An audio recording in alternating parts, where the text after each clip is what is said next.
Good evening, everyone. Welcome to the Bensalem Township Council meeting. Today's date is November 9th, 2020. I'd like to read this into the records that public comment or questions on both agenda and non-agenda items can be mailed to the Bensalem Clerk of Council at 2400 Byberry Road. This is in Bensalem, Pennsylvania, 19020. Or this evening, you can email your comments to publiccomments@bensalempa.gov. That's publiccomments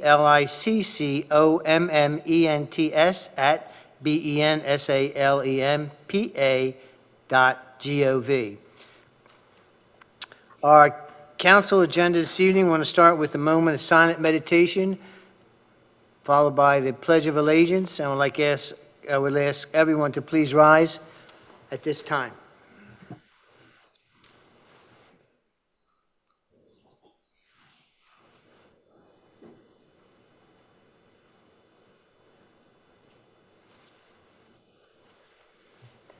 I pledge allegiance to the flag of the United States of America and to the republic for which it stands, one nation, under God, indivisible, with liberty and justice for all.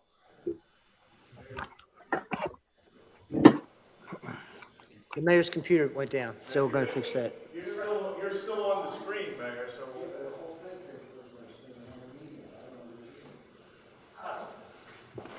Looks like we're on the same team tonight, man. There we go. Okay, agenda item number is number 2, public comment, but we'll get to that later on as we go through the meeting. And we'll go, when we go to agenda item number 13, public comment.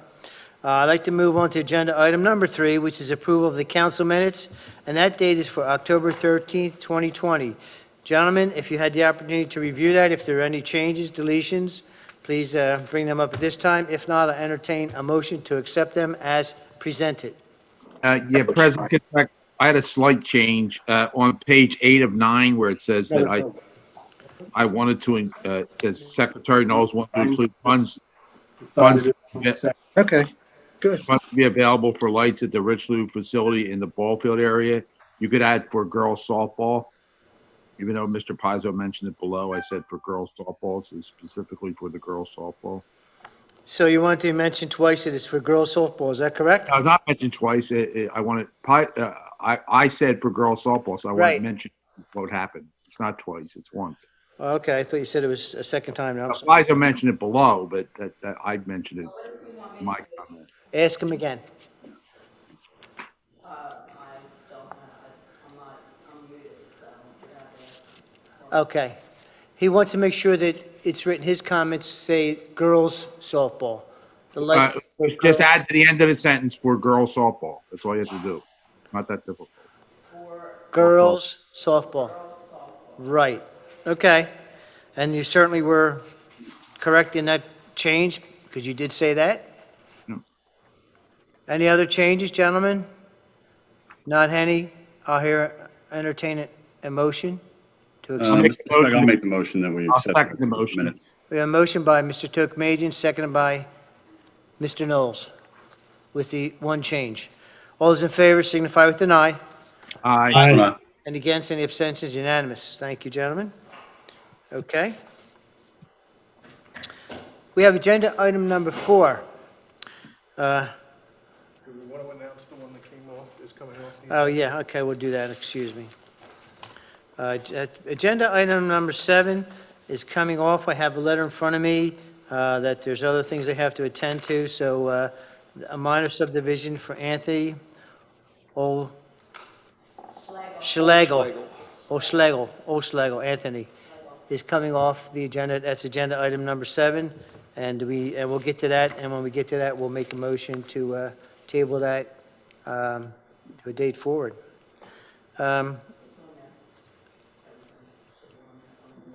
Okay, I'll read that in a minute. All right, I'd like to, before we go further, I'd like to introduce to everyone who's watching the meeting via their TV, that the members that are here, we have the Honorable Mayor Joseph DiGirolamo on the upper corner. We have myself, I'm Councilman Ed Kisselback. We have Joe Knowles on the top also. He's our Secretary of Council. Debbie McBreen is our Council Clerk. We have our engineer, Russ Benner, and then we have Quentin Naren, also from the engineering staff from Bensalem, Councilman Ed Tokmajian, and we have Councilman Jesse Sloan. We have Councilman and Vice President Council, Councilman Joe Polari, and we also have our secretary, our solicitor, Ed Rudolph, who's also joining us this evening. Our agenda item number 4 is in consideration of a minor land development for the Foley Incorporated, and that's for 2975 Galloway Road. That's a modular office building, and it's a GI, General Industrial zoning. The tax map parcel is 2-33-66-7. Is there anyone who's representing this client? Mr. Paiza, would you know that? Yes.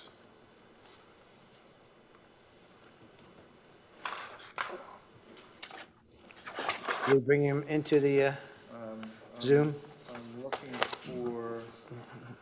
looking for, who's counsel for Foley? I'll bring in Mr. Foley. There's an email that I sent in front of you. Okay, Well, got it. Okay, thank you. Hartman. Oh, PE, yeah.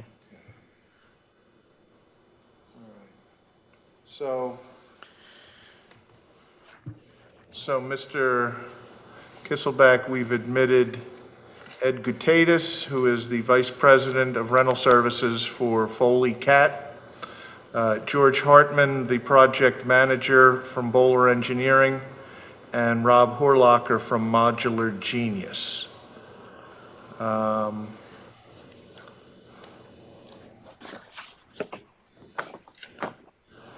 believe Corey Christian is also going to participate from Bowler.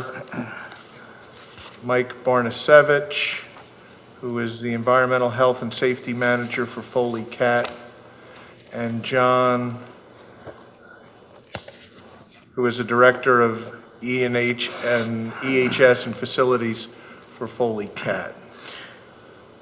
Okay, John, is that it, Joseph? I believe those 6 individuals are all here on behalf of this application. All right, since we have 6 individuals representing the applicant, I'm going to ask someone to take the lead on this and give us a scenario, give us a short synopsis of what your intentions are for this building, the size of it, and how it's going to accent the buildings that are presently on that property.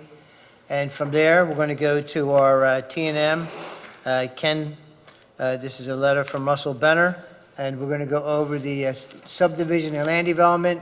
And at that point, we're going to discuss what your waivers are for requested and the reasons why. So at this time, I'd like someone to introduce himself to us and give us a presentation as to this type of project and what you intend to do. Good evening, members of council. George Hartman with Bowler, a civil engineer for the project and the applicant, Foley Cat. I think maybe before we get into any of the details with the plan, we're going to have Ed Gutitis just talk real briefly about the operation, Foley Cat operation, and why they're proposing this approximate 3,000 square foot building. Good evening, council. My name is Ed Gutitis. I'm the vice president of the rental services division over at Foley Caterpillar. Our planned use of the building is of the same use as it currently is. We'd like to move or start a new building that's closer to our main facility that allows us to pick up on some efficiencies, expand some of our capabilities, as well as upgrading the facility that our employees are currently in. It's an older building, and it's starting to show its wear. So we'd like to upgrade that space along with improve the space that our customers enter our rental area. And Mr. Barnasevich, you're tuning in from where? Obviously you're not in Pennsylvania. No, sir. I am in New Jersey. Okay, why is it so light there? got a background. Okay, I got you. All Brown. Yes. right, I got you. Kind of a tricky guy, huh? All right, fine. All right, we'll go back to the, Mr. Hartman? Yes. Okay, Yeah, thanks, Ed. And so, we have a minor land development application before you tonight. We feel it's a pretty straightforward application. Approximate 3,000 square foot building is proposed. We've got 5 proposed parking spaces with that building. There will be an asphalt paved area to access the parking spaces adjacent to the building. This building is proposed in a location that's currently an existing gravel area, which is a storage yard for the various rental equipment. So we are, locating it in an area of existing impervious coverage. There is a small increase in impervious coverage, which we have offset by removing some of the existing impervious. So there's actually a small net decrease in impervious coverage. And this building will have utility connections connecting to existing utilities on site. Like I said, we feel it's a pretty straightforward application. And all of the engineering items and concerns have been addressed at this point. So, we can answer any questions that you may have about the project. okay, thank you. We will have some questions. Before we go any further, I'm going to ask our council members, before we go through the subdivision and land development, are there any questions that you would have at this time for the applicant? Not seeing any or hearing any, I'm going to move then to our engineer. Ken? Russell? Are you there? Where are you? I'm here. I see up top. Okay, you moved up top. All right, Russell, we're going to go through, if you would, we'd like to go through the subdivision and land development ordinance, which is section D, and that's relative to your excuse me, your October 26th memorandum. Everyone has it in Correct. front of them. And what I'd like to do, I'd like to entertain at this time the applicant's request for waivers only at this time, so we can ask the questions why, and they can explain to us the reasons for the waivers, and if there's any other questions that we have relative to the zoning and the subdivision, we can ask that this time also. But if you'd be kind enough to inform us on the waiver and the waiver requests. Do you know what they are? Should I go to Mr. Hartman on that? No, I can state what they are. The applicant has 2 waiver requests. The first one's from section 201-106C1, which states that street trees shall be planted by the developer along all streets where suitable street trees do not exist. The applicant is requesting a waiver for providing the required 27 street trees along the PA Turnpike, and they are proposing a fee in lieu of planting the trees, and that fee would be $300 per tree times 27 trees. That would be $8,100. The second waiver that they're asking for is for section 201-112I, which states that all residential parking areas and access driveways shall be paved and curbed. No curb is being proposed for the parking area or along the proposed access drive, and the applicant is requesting a waiver. Can we get The other thing I wanted to just mention too, this particular development is a leased area from the current Giles and Ransom site. Hey, Russ, I had a quick question, because it was about this and specifically. I guess they don't have curbs in the parking area, and you think that's okay? I guess it has to do with water retention and such, or should they have curbs in the parking area? Well, I think their comment is there's a lot of heavy equipment that runs around in this particular area, and it essentially is just a large kind of an open area. There's no curbs there now, and essentially, we don't have any objection Okay. as far as not having curbs. And then the All money right. for the trees would go into our tree fund, I assume? That's correct. Yeah, okay, thank you.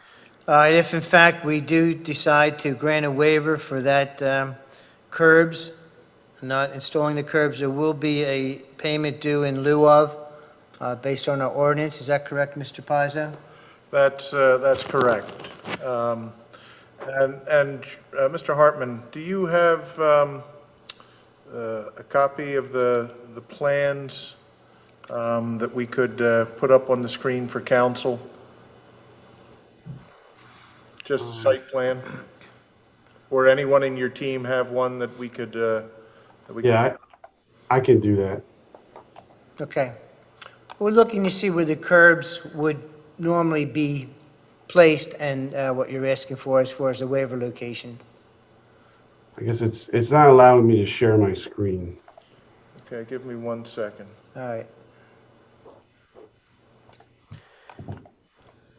How about now?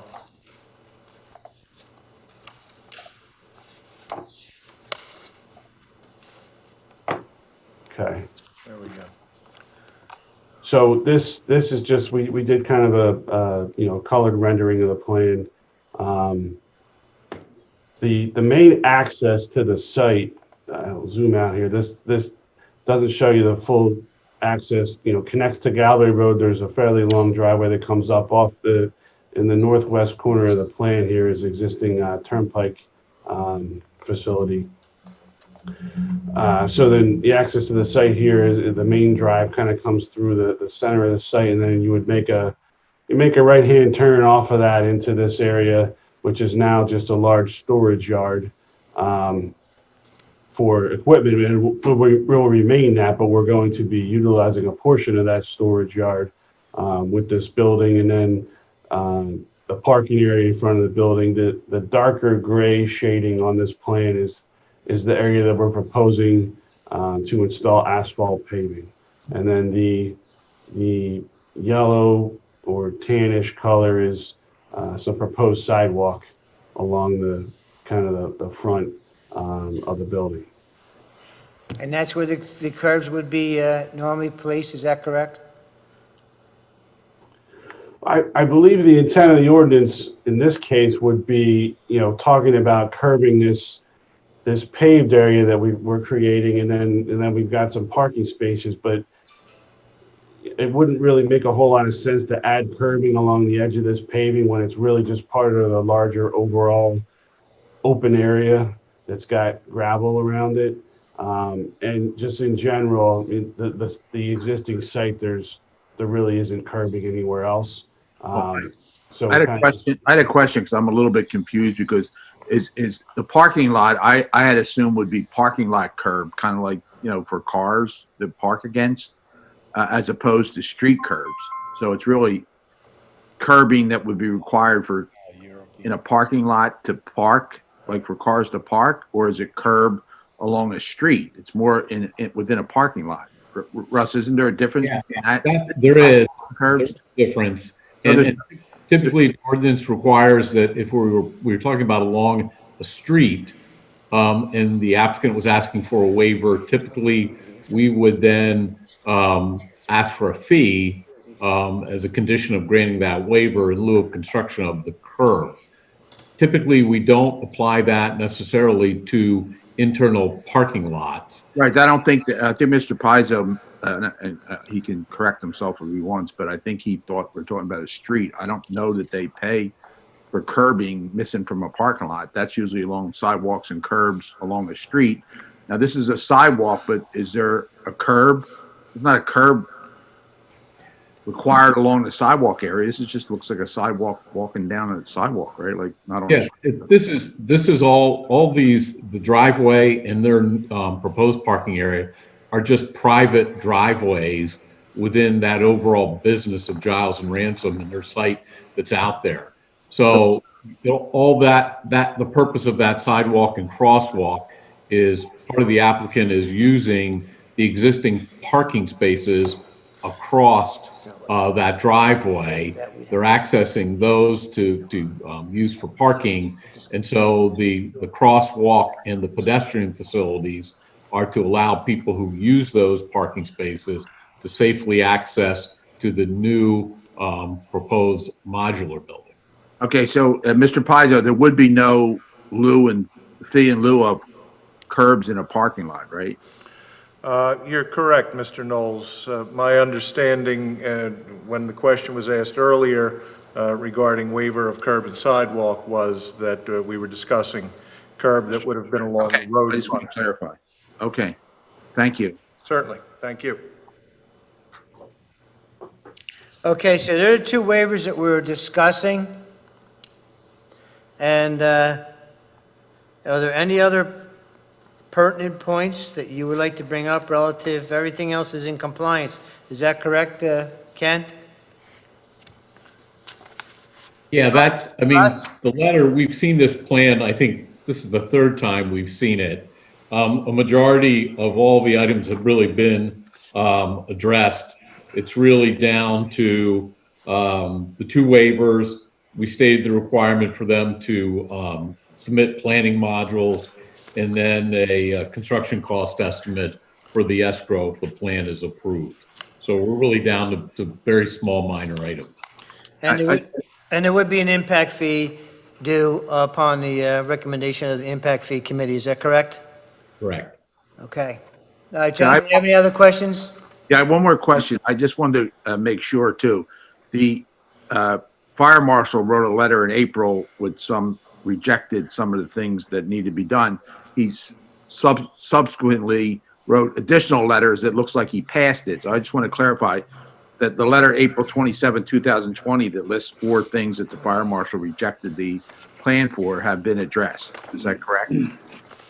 Yes, they've all been addressed with the fire marshal. Okay, so they're all clear. Okay. Just goes back, I had just 2 quick items. Yeah, So, gentlemen. Well, the one, just to go back to the BCPC letter, I know the applicant had noted it, but Russ, maybe you could just confirm the impervious. They were questioning or asking that the plan does not indicate whether the proposal will be adding new impervious surface to the lot. I'm assuming that was addressed. Yeah, because it's a little different in that they're adding new impervious surface, but that green area that's surrounding the building is all new grass. So essentially what they're doing is they're offsetting the paved area of the parking lot with creating new grass, which is in the current impervious parking driveway area that's out there. Got it. Okay. All right. And then secondly, I noticed there was thanks, Ross. I noticed there was a small the dumpster type. I don't know if that's a full dumpster or not, but is that going to be picked up by a waste haul company? And if so, is there room to get it? Because it seems as if it's being blocked by parking space number 5. Yeah, I think the intent there is we're calling it a tilt dumpster. I think it's going to be moved to whatever location they need for the operation. So there will be access to it. Okay. All right. Any other questions, gentlemen? Yes, I have a question. Go ahead, Mr. Polaire. Go ahead, Mr. Sloan. You can go first. Thank you. I was looking at the engineering drawings and specifically drawing C-301. And the top left has a little table just talking about the zoning requirements for the site. It lists what is required, and then it breaks it down into what's provided for Lot 1 and Lot 2. My understanding is this is not a subdivision, though, correct? That this is really just one lot. Yes, it's located on if you kind of see the center of the plan there, we're showing it a label. There's a lot 1. Mm-hmm. It's a 20.07 acres, it is actually a separate parcel, but it's the area that is currently being leased by Foley Cat. It's part of the larger overall Giles and Ransom parcel. Right, and what's Lot 2? Is Lot 2 the area that you're developing? No, this is all on, this building is located on Lot 1. Lot 2. Got it, okay. And the other property area is Lot 2. Right. Understood. Okay. All right, who else had a question? Yeah, it's me, Mr. President, Joe Joe. Polari. Larry? This is leased from the people that used to own the company that have the big parcel, correct? Correct. Now, when they come in to do something with that parcel, this has to be separated off of that, correct? They can't include this in whatever other projects they bring in? I don't believe so. I'm not privy to the details of anything else going on here, but I know that, I mean, this is, the 20 acres is, it is a separate parcel, and it's you know, Foley Cat has a lease agreement, a long-term lease agreement for that parcel to operate the business. The question was basically for one of our township people, that if there's been talk of them wanting to do something else on that property, if they're leasing a part of the overall property, the 20 plus acres, then this will be taken off of that. They can't come in and use this as part of the property for whatever they're developing in the future, correct? They would have to resolve it in some way, shape, or form when a future development comes in. Whether either not use it, subdivide it, they would just be depending upon what proposal they would come in with and how this would interact with that. Okay, I just want to make sure that we're on top of that, so if they come in and talk about what they want to do, that this is going to be an overall concern down. I don't have a problem with what's going on here. I just want to make sure when they come in with another overall project, that they can't just all of a sudden say, hey, we own this property, we're just subleasing it to this other company and add that as part of their property. Yep, absolutely, it'd have to be resolved. Thank you. And I have a question also. I want to make sure I clarify your request for the waiver for the curbing. Are you requesting the waiver for the curbing for the walkway also, or just the dark gray area where the blacktop is? In other words, you have that walkway, that narrow walkway coming down from left to right on the upper left part of the sketch, and that's going to be a sidewalk. Are you requesting a waiver for those sidewalks also?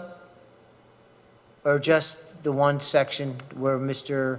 Knowles was talking about?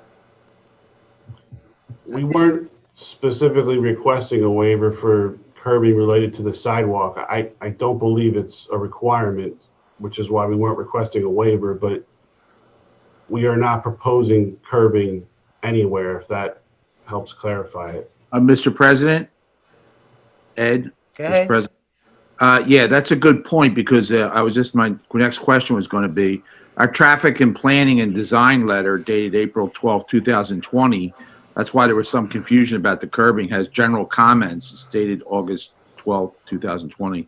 It says add stop sign and stop bar at the driveway entrance to the main site. The second thing it says is curbing should be provided adjacent to the sidewalk to better separate the drive aisle and the walkway. And then the third thing it says is about the ADA, which I think is the disability thing, American Disability Association.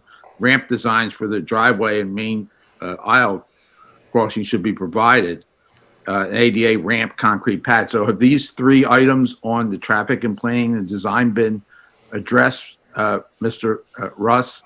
And if they say that, are we saying that we don't agree with traffic and planning report and they don't need curbing next to the sidewalk and it's not required? Well, I'll say this, is that they have addressed the comments. They've added the stop bar and the stop sign, Okay. there's the access driveway. They have designed the ramps which access the crosswalk, which accesses the parking on the other side of the drive aisle. They've put two ramps at both of those locations. They've addressed that comment. And do they meet all the ADA requirements for that? Yeah. Okay. Yeah. And then what about the curbing comment? Do you disagree? I mean, it may not be necessary. I mean, it seems a little overkill. Yeah, it's just, I mean, when you look at this is like it's like an internal pathway, as opposed to something that's going along a roadway. Like I said, I have no objection to it. However, once again, Joe, if you feel you'd like to require it, you can. When you look at the drawing, I mean, it's kind of it's a little difficult to where or how you would put the the curbing in, because at the top, it's just a pathway across the driveway, and then there's grass strips separating the sidewalk at the other two locations.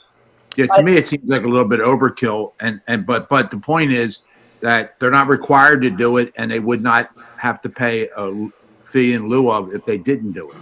So you're thinking I it's think okay the to question would be, in my opinion, I think if whoever puts the motion on the floor would like to have a waiver of curbs of curbing, then I think part of that motion should also be that the fee in lieu of is also being waived at the same time. So But I'm asking because they that said, specifically would address that question.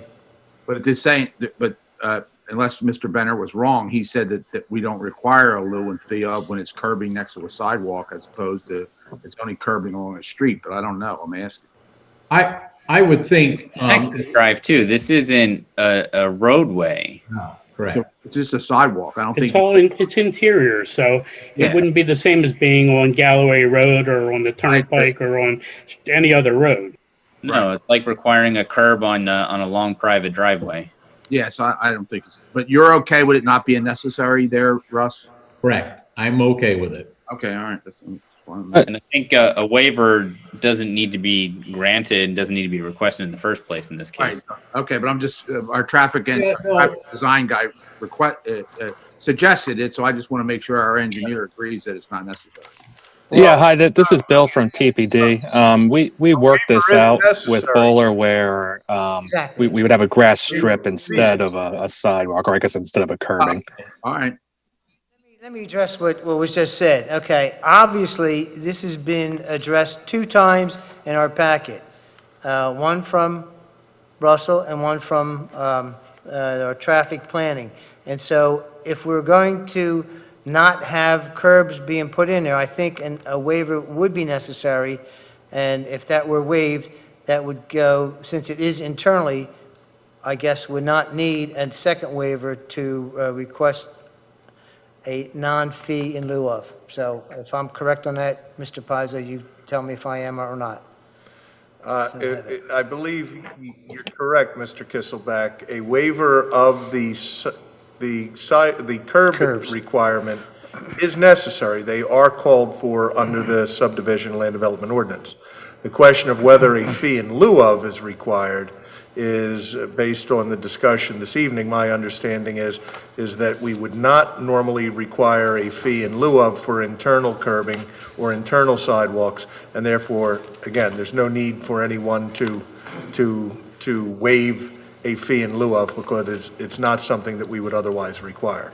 But a waiver of the curbing itself is required. All right, we have it, gentlemen? If there's no other questions, I'm going to ask for a motion to be put on the floor on this minor land development. And Mr. Kisbeck, I'll make the motion that we accept and approve the minor land development for tax parcel 02-033-066-007 for the applicant Foley Inc. The waivers also being included with that, 201-106C1 street fees, and the applicant has agreed to pay a fee in lieu of $8,100. The second waiver, 201-112I, the access drive is being paved. And third, the waiver of the curbs along the sidewalk path there within the property.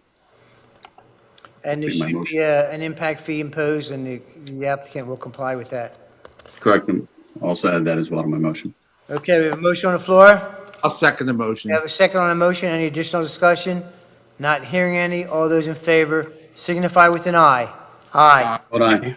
Any against? Any abstentions? Unanimous. Thank you, gentlemen, for your cooperation.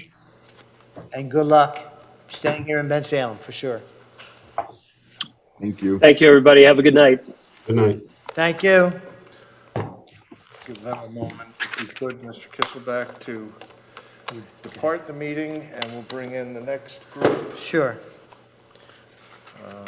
Their attorney will be Doug Maloney.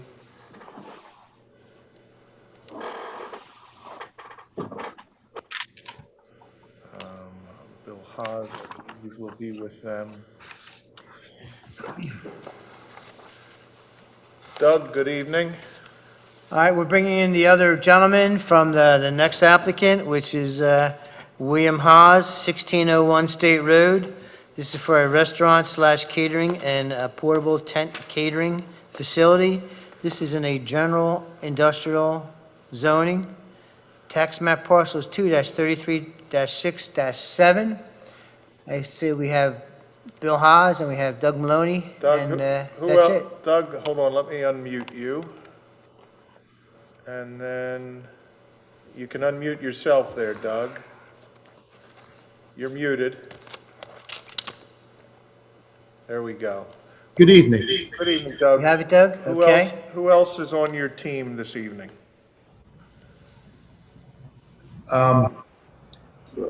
You should have received their, could you mute that? You should have received their certificates of notice that we sent earlier today. And we have received zoning hearing board approval for several variance applications involved in this.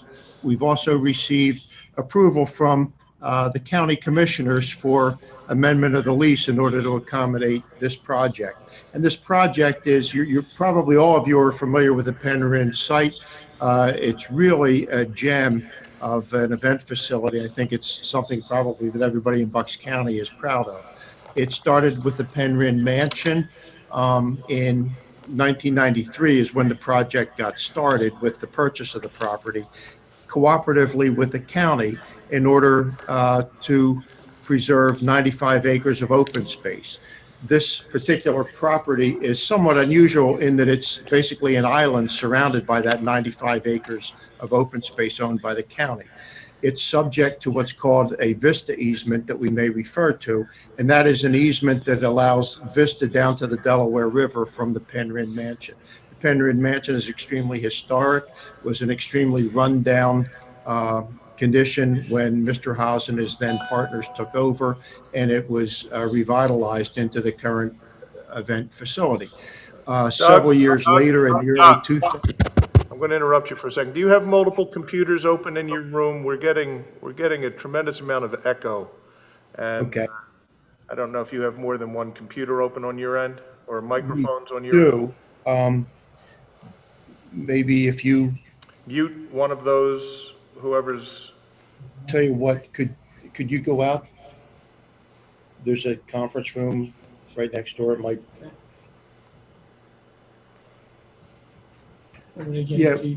Yeah, we're getting feedback. So we're going to have Mr. Haas. We're all socially distanced in a very large conference room. We're going to have Mr. Haas, whose computer seems to be generating the feedback, go into an adjoining conference room. okay. Sorry about that. And while I've interrupted you, is there an engineer or anyone else for your project who should be on this meeting? I've got a Jason Lee in the waiting room. Doug Waite is present in our room. He is not in the meeting, though. All right, I'm going to admit him, but we may end up with the same problem if they're all in proximity to your microphone. Are you getting feedback, Joe? We're not at the moment, but I've just now let Mr. Waite into the Okay, meeting. if there is, then we'll take care of that. We have several conference rooms available that we can separate. Okay. Let me know, because I wasn't hearing the feedback then, so let me know if it is a problem on your end. Okay. As I was saying, several years after Penryn Mansion was a success, the next facility was Belvoir. You've probably been to that facility as well, on the same property in very close proximity to Penryn. As the property was developed, additional parking was installed. And eventually, Mr. Haas began dreaming of what's now the River's Edge Garden Pavilion. This has been a long time in the works, and in fact, in April of 2019, Mr. Haas secured a conditional lease from the county for the space where this garden pavilion currently exists. But it was tentative in that he could make the lease effective when he started to draw permits to actually build this, and he wasn't sure when that was going to happen. Then COVID hit, And this project Doug, don't went take a very breath. quickly from the back burner to the front burner because this qualifies as a COVID compliant facility, even under the governor's orders. And as I'm sure you're aware, the governor's orders starting in March put severe restrictions on the ability to host the type of events that Mr. Haas and Penryn specialize in. Predominantly weddings, but they can be corporate functions, any functions inside. This tent qualified as an outside facility. So Mr. Haas was very anxious to get this off the ground. He worked very closely with, at the staff level, with township staff and with the county staff to get this going on at least a temporary basis to get him through the COVID crisis. And just by way of just to let you know the extent of that crisis, Mr. Haas and Penryn have already canceled over 200 weddings due to COVID. So this was really, it was threatening his entire operation. It was threatening and disrupting a lot of weddings. So he and a lot of his brides that were interested in having functions and having their weddings take place were very interested in this getting going. And with the cooperation of county staff and township staff, he was able to get the tent built, put up and functioning by August of this year. And he's been able to accommodate, I think, over 40 weddings at this point and a number of other functions as well. And that's sort of a unique part of this application is that you don't have to rely on black and white plans to know what this is going to look like because it's already up and running. And you can see how it functions and that it's functioning very well. Frankly, we've had 2 staff members here who have attended weddings in the tent, and both came back raving about it. And I think that it's been pretty universally praised for its functionality and its ability to host these functions. The project itself involves a portable tent, and the tent fabric is portable. The frame itself is aluminum. It's very massive, but that will remain all year round. The tent will be removed typically after October 31st. This year, under his temporary permit, it can stay till November 30th. And then it will continue to host functions through November, and then the fabric will be removed until around April, when it will start to host functions again. The tent itself is 8,200 square feet. It includes a restroom and a kitchen area, and so the total tent area with the kitchen and the tent, and then the bathroom area is about 9,850 square feet. It's already connected to public water and sewer. It has an HVAC system. It has a sound system and a sound suppressing system that Mr. Haas has personally tested with neighbors to make sure that it even at full volume, an event would not adversely impact any neighbors. And the neighbors, I think the closest house is about 1,000 feet away because there's an adjacent park immediately to the east of the tent site. If you've looked at the plans, you'll see that there's a driveway with a cul-de-sac that goes down to the tent, and there's no parking immediately adjacent to the tent. All guests will arrive by shuttle that are provided by Penryn, and they will be shuttled down from the stone parking lot that's up at the top of the hill and adjacent to the Penryn mansion. We proceeded even before we were operational, and while the project was still under construction, we proceeded with a sketch plan presentation to the Township Planning Commission, received favorable feedback from the Township Planning Commission. We then proceeded to your zoning hearing board, where we received a series of variances, as I've mentioned. We then submitted a lease amendment to the county, because when the site was actually built, Mr. Haas found it necessary to encroach somewhat off of the leased area into the county land. So we had to get county commissioners' approval for that, which I'm happy to tell you we have secured on November 4th. Our lease amendment was approved by the county commissioners.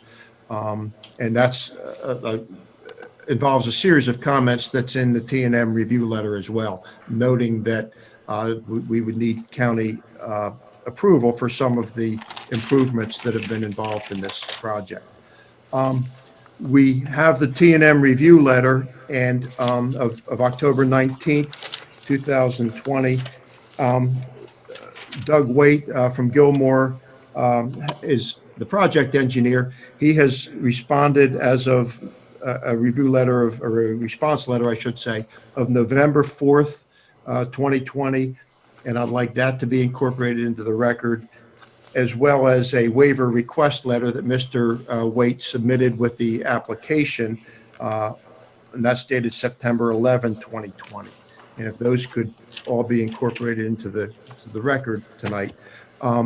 Basically, other than 7 waiver requests, all items are will complies with regard to Mr. Benner's letter, with regard to the TPD review letter. We have clean letters from the township the township fire marshal and the traffic safety unit. So if you'd like, I can go over the waiver requests. I would, Mr. Maloney, that makes sense. First of all, let me interject. Are there any questions from any council member at this time? Your presentation was very fulfilling, and we certainly understand it's a facility in Bensalem that we encourage to grow and become happily our neighbors and continue being our good neighbors as they have been for a number of years. So, gentlemen, do you have any questions at this time? General questions at all? Mr. Kissenbacher, I have a number of questions. I'll try to just stay specific to what is presented already. Can you describe that you had mentioned, Mr. Maloney, you had mentioned county approval on November 4th, and they noted that they have to approve some of the projects. Can you elaborate? Yeah, what they approved was a lease amendment. I mentioned that in April 2019, we had an original conditional lease with the county. That had a defined lease area to it.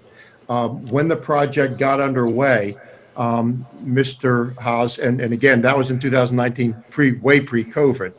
When the project actually got underway, Mr. Haas discovered 2 things. One is he wanted to construct a berm to shield the tent structure and the driveway from the Penryn mansion and from the Belvoir facility. So he wanted a berm that was outside his lease area that would be planted with arborvitae to provide that screening. That wasn't provided for in the original lease. Also, the driveway neck where it joins the stone parking lot, rather than coming in at a 90-degree angle, you'll note that it curves into the stone parking lot. That's because there were a couple of utility poles that would have been impacted, I think, lighting, and also he would have lost several parking spaces, and he didn't want to do that. So he provided the configuration that you see. That encroaches on the county land and is outside of the lease area that was in the original lease. So we prepared a lease amendment to allow both the berm and that encroachment. And we also, I think when he had put in the stone parking lot several years ago, part of it was encroaching on the surrounding county land. So we included that as well. We wanted to clean up any encroachments onto the county land with this lease amendment. And that was done. Thank you. Can you just provide a little bit more detail in terms of the sound suppressing system that you had mentioned? I can't go into much technical detail. I saw it and it works. Bill Haas is on, and Bill, you are muted. So if you wanted to chime in on that. Gladly, Doug. I'm very knowledgeable of the Washington Crossing Vineyards event scenario they had, and they did have some sound issues with both the Pennsylvania LCB and their neighbors. I happen to be friends with the owner and knew that we didn't even want to get near any of those kind of issues. So we contacted the neighbors at, I believe their name is Craig and Patty Beamer, that live in the closest house. And we gave them a tour of the property, gave them our cell phone numbers and said, if there's ever any problems, call us.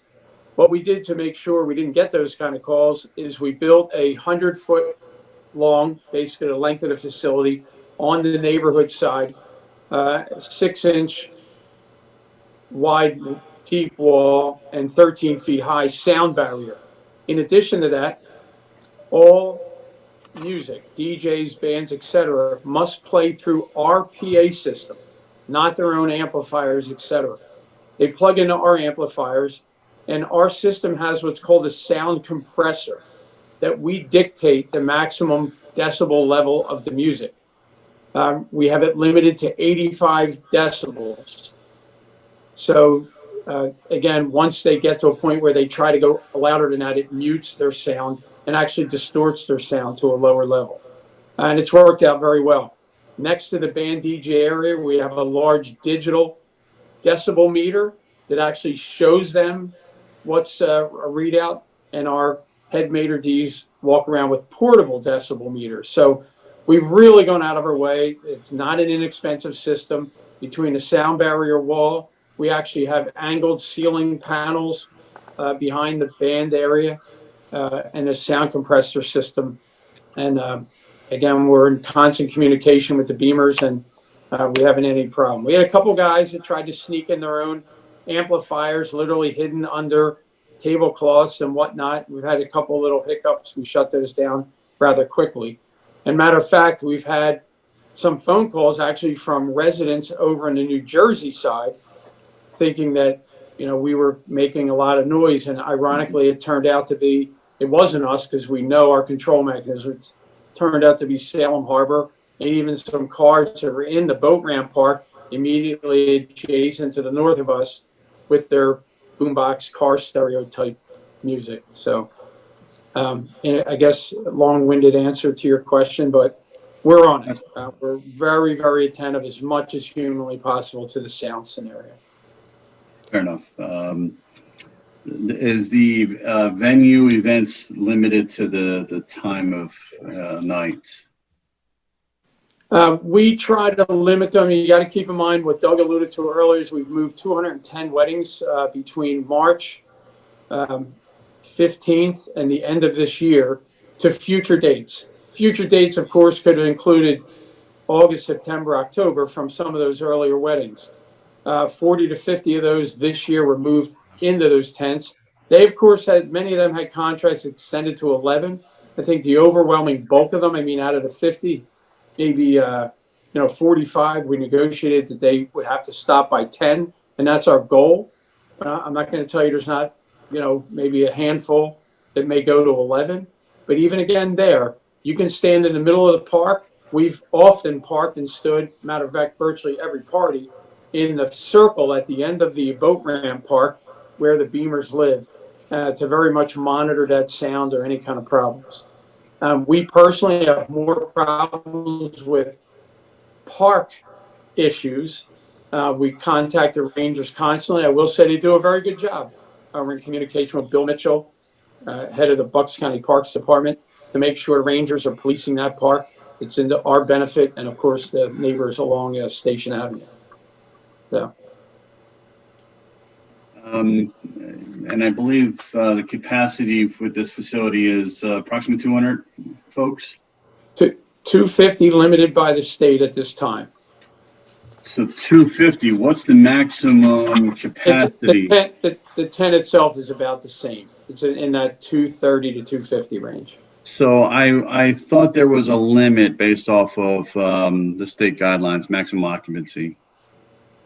There is for buildings, and outside it's based on occupancy. We've spoken numerous times with the fire marshal, and we're well within the fire marshal limits. And again, that 250 works for a tented facility.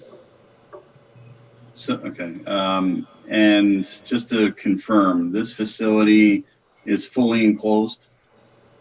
Well, it has portable walls, portable ceiling, arguably, but the walls can all completely open. We do have the capability of air conditioning and heat, but typically, if weather permitting or not, we can open up all four walls. But still and yet, you have a facility that could very well be, or you've been holding events that have a fully enclosed site, whether you want to consider it as a concrete or brick or some type of tent material, it's still enclosed to some extent. The walls are clear canvas on, two of the sides, and the other sides are white vinyl. And all those walls are sort of a strap mechanism up the middle of the walls and can be opened. And there's also 6-foot double doors in various spots around the perimeter that can all be opened also. Okay. And then even off the river side of the tent, there's a large overhang that's completely open. Are there any other questions from any other councilman? Are we worried about, is Mr. Tokmasian worried about COVID restrictions on with the tent being closed, or just in general, the tent being closed and some kind of other danger?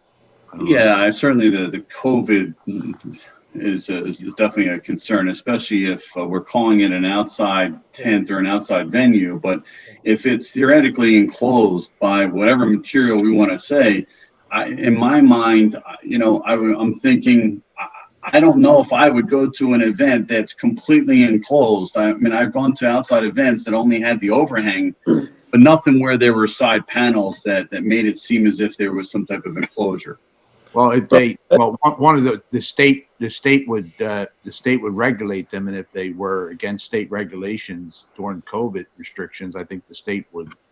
Yeah, I don't think we're here to discuss your preference as to where you would like to socialize, as opposed to we're here to direct ourselves for the regulations of subdivision and land development. Mr. Haas, let's make this real easy.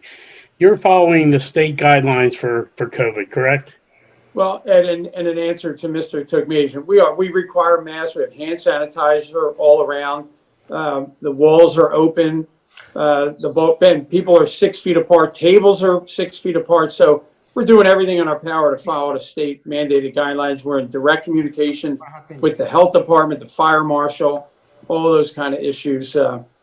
Pizzo, we don't want to jeopardize what we've been doing for 27 years. Mr. Pizzo. All right, fair enough. We can continue. But look, thanks for the All right, question. let me control the meeting here, guys. Mr. Pizzo, you're on. In regard to COVID, this facility and a number of facilities throughout the township, when the governor and Secretary Levine took the state and ultimately the county, because it was done in different phases throughout the state, took the county from red to yellow and yellow to green and allowed outdoor eating, there was a mad rush on the township for most of the restaurants and similar facilities in the township that A, had the location, and B, had the financial ability to put up tents. And the township, recognizing that all of these local businesses had been shut down, and the only way that they were going to open was by way of allowing them to put up these tents. The township did everything in its power for this facility and every other one in the township that had the wherewithal to do it, to make it possible for them to put up tents as quickly and, of course, as safely as possible, so that those restaurants could again start to operate. But insofar as the operation of those facilities, our fire marshal inspects the construction and the installation of the tent, and after that, it's up to the businesses themselves to either self-police, or if they're regulated by the LCB or the County Board of Health, to consult with those entities to make sure that their operations are in compliance. And in this case, to the extent that the facility we're talking about this evening has the ability to be open, when the walls are open, I'm assuming it's treated as a tent. And if the walls are closed and it's fully enclosed, then it's treated as an indoor facility, and different rules apply. And it's up to the ownership of the restaurant to make sure that they're doing what they do so as not to put their liquor licensing in jeopardy, and as not to put their Board of Health approvals in jeopardy. Okay, let me move on from here. And again, we'll have a second opportunity. Any additional questions from the council members? But at this time, I would like to go through with Russell and our engineer, to go through the requested waivers, and we'll have Doug Maloney involved with this also. So we have subdivision and land development, Chapter D, 201 section. And Russ, are you with that? And we're going to use your memorandum of October 19th. October the 19th. Yeah, Councilman, why don't we let Doug go through each one of those, Fine. provide commentary, then I'll provide commentary if I think. we Okay, need that's it, fine. right? Just to Okay, we'll kinda do it. Doug Maloney, you're on. Sure. The Listing first waiver waiver of number request is one. item number 5 of Mr. Benner's letter in section D. And all these comments are in section D of Mr. Benner's letter. The first waiver request, item number 5, is to allow the improvements in the floodplain. Your ordinance requires us to seek that waiver. We also received a similar variance from the zoning hearing board, and this project can't happen unless we're allowed to provide the improvement in the floodplain. And I will read that out. It says, in accordance with the Saldo Section 201, 102F, land subject to flooding or other hazards to life, health, or property shall not be utilized for residential occupancy nor for any other uses which may increase the danger to health, life, or property, or aggravate erosion or flood hazards.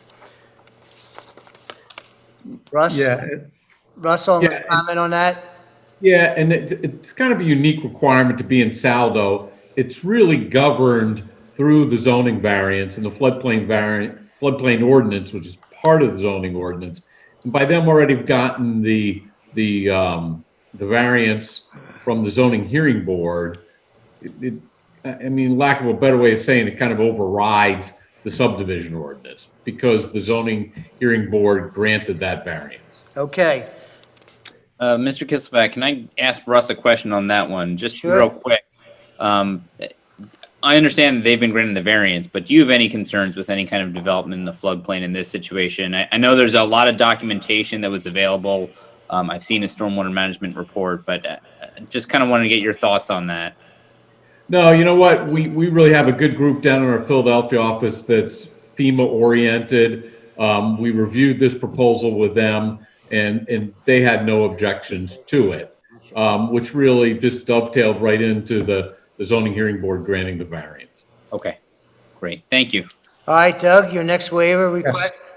second waiver request is item number 7 from Mr. Benner's letter, and that's to allow grading or improvements within 3 feet of a property line. In this case, it really involves the encroachments that I already mentioned and that the county has approved by virtue of the lease amendment. That is where we're grading not only within 3 feet of the property line, we've graded over the property line. And as I say, the county is fine with that and has actually now leased that area to us. All right, Russ, your comment on that would be? I'm fine with that if the county's fine with that. And as a condition of the approval, Mr. Kisselback, I'd suggest that we provide you with signed copies as soon as we get them from the county. We can provide those to the township. And that's only for the area that abuts up against this new leased area, correct? Where this Well, would we apply. have Previous ones. yeah, we have the lease amendment that applies to other areas as well, but that's included in the lease amendment. No, I'm sorry, maybe I wasn't clear. Where you're doing grading within 3 feet of the property line or over the property line, it's only adjacent to this area that we're talking about where you've extended the leased area, correct? I believe so, yes. It's not adjacent to another property owner, correct? No, it's not. Okay. All right, we have that, okay. Doug, your Yes. next request? The next item, the third waiver request is item number 8 of Mr. Benner's letter, and that's your tree requirement. And frankly, I'm still sort of scratching my head over this because when you look at the aerial photo of this property and the site, it's sort of hard to believe that they actually need a tree waiver. But apparently under the count, under the township's ordinance, we are 12 trees short. Mr. Haas wanted me to point out that he has planted 260 giant arborvitae in this area that apparently don't count because they aren't on your tree list of approved trees. So we'd request that, we think that certainly functionally, we have provided, there's a lot of trees on this site. I mean, there's just no way around that. We could, if necessary, plant 12 more trees, but we just think that's sort of overkill. And as I say, we have way more trees than the ordinance requires. It's just not the ordinance approved trees. All right, So well, we- relative to the ordinance-approved trees, there would be a fee in lieu of $300 times the 12 additional trees. Would you be in agreement with that if we pass a waiver? Well, I think Mr. Haas would frankly rather plant trees than. Well, that's I fine. hate to say it. Let 'em Can I make a comment on this? The whole area down there is trees. It's in a wooded area. So where are we counting the trees? I mean, there's got to be like 500 trees down on this property down there. I just don't understand why we're pushing for 8, 12, 15 more trees. Is it the If I county could chime property or in, the it might be neighboring helpful. property? What's that, Bill? If I could chime in, I might be helpful on this point. Sure. Doug had half the equation there. Altogether, we've planted 450 trees and shrubs, quite a few pear trees and plum trees, 50 or so pear and plums. So all done by landscape architect, et cetera. I don't mind planting 12 more trees. Again, it would be a sort of a stretch to figure out where to put them. We did everything to try to screen that vista easement off the Penryn front patio, to hide the tent from neighbors, et cetera. Even planted, which I don't think are in the equation, 20 or so trees on the park side of the park, of course, with park department approval, again, to try to sound buffer and hide the view. So if forced to plant trees, we'll plant trees, but what you have to remember is the actual site. It's about 8 feet deep of sand that was pumped in to fill ravines back in the 40s when they dredged the river. There's not a lot of trees that'll grow down there. Every tree over, I think it was 5-6 inch caliber, we kept. The only thing we removed because of that sand and dead was underbrush and scrubs, etc. There's still, specifically where there is dirt for them to survive, some large elms, some pin oaks, etc. So it would be a stretch to try to plant the 12 trees. I'd really prefer council to take into consideration not only the 200 and some trees we planted, but also these 250 green giant arborvitaes that are all along the berm and scattered here and there for vista reasons and buffing reasons. All right, Russ, who made the determination that there were 12 trees short? It's actually straight from their plan. Right It's because of the type of trees. It's because The of the type of trees. table in their plan states that through the ordinance, they're required to have 156 trees and they're only providing 144. That's right off their plan. But Russ, is it because of the type of trees that they have don't count? Is that correct or not correct? Well, I think the arborvitae is correct. That's not a shade tree. That's not a shade tree, but they have 144 plus the arborvitaes. It's a lot, right? Yes, that is. I'm personally. The majority of the property is shaded anyway due to the tree cover. It's like making them provide water for the Delaware River. I mean, it's all trees. Yeah, I hate to say it. If I could chime in one more time. What also is not on the plan, and again, we've had a very close partnership with the Bucks County Parks Department for 27 years. If you're on the Penryn front patio looking down the front lawn, we planted 10 more pear trees that again, I paid for some shade onto the balance of that vista easement to get grass there. We've also sprinklered that entire easement, which is thousands of dollars, and of course, all the water that comes out of our wells per year. So the intent there, of course, is to beautify the entire property. Apparently, I guess because of the arborvitaes, we're 12 trees short of the ordinance, and it sounds like that's what we're asking for is a variance on that. Again, if I had to, I'd rather plant the trees than just to whatever the fee is. But again, I just think it is overkill. I believe we can waive these trees. I mean, it's not like you're putting an area that's open into the public. They're putting the arborvitaes and they have a lot of other trees there.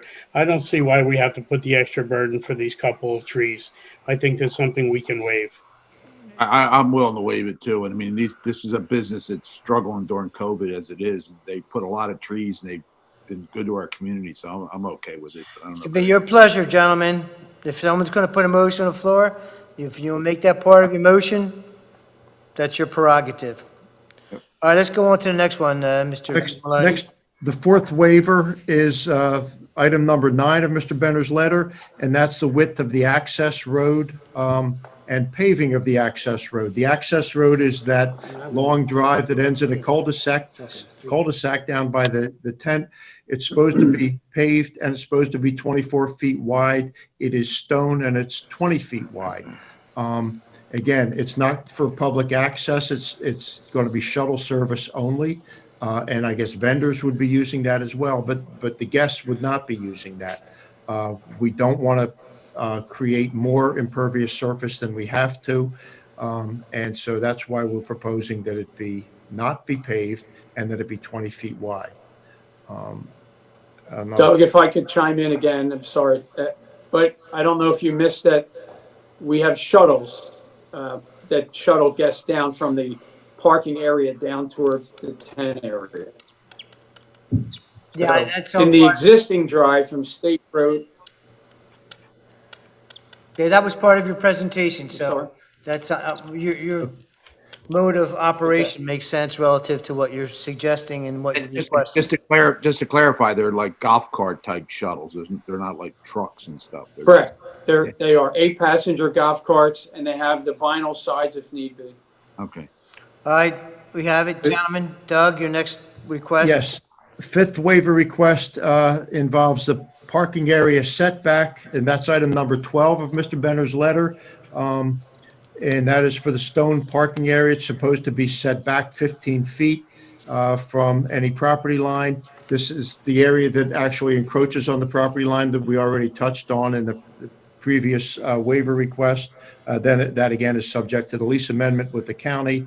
And would request a waiver because we can't set it back 15 feet from the county property line. Again, we're going to lease this area from the county. All right, thanks. We'll take it from there. We have Chapter 196, Stormwater Management. Your post-development flows are less than your pre-development flows, which is excellent, especially in that area. I think you discussed already. Did we miss a couple waivers in there? Yeah, Mr. Kisselback. I'm sorry, I thought you said you had 5 waivers.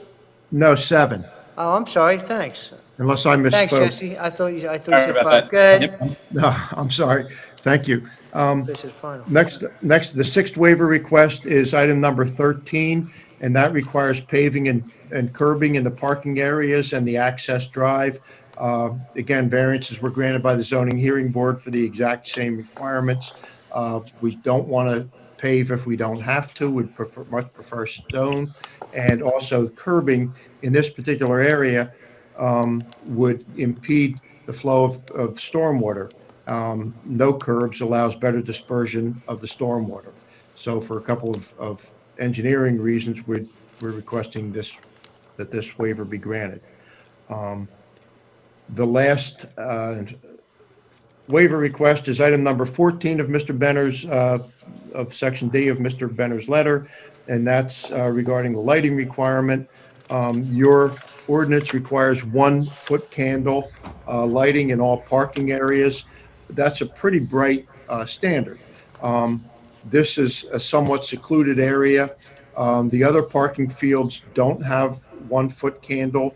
This would be, frankly, Mr. Waite was describing to me that this would be an extremely bright area if we complied with 1-foot candle.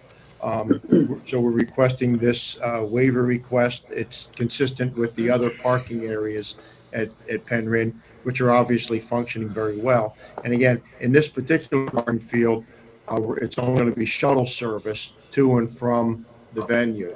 So people are going to be dropped off literally at their cars by the shuttles at Penryn. Yeah, the only problem I have with that, and that's the problem I had with Doug, would be, would you be willing to, I have to ask my solicitor if this would be possible, to hold the township non-liable for any lawsuits if an accident or something would occur? relative to the not appropriate 1-foot candle lighting degree that we request normally? Would you be willing to do something like that? An agreement with the township? You mean an indemnification Yes. agreement in Yes. favor of the township? Yes. Mr. House is nodding his head, so Yes. that's a Okay. yes. That's In a the proper concern I would direction.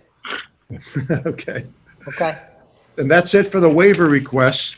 All other items in section D, other than the requested waivers, are will complies, and several of them were just notes of things that were features on the plan. Section E, the stormwater management ordinance, all 10 comments are will complies. Section F, the floodplain management ordinance, has 5 comments, all are will complies. Section 6, general comments are will complies. Then there's a discussion of the TPD review letter of October 29th. There are 11 comments. 10 are will complies. The last comment, comment number 11, deals with the pavers and whether the pavers were going to extend up above the, I guess, the timber framework.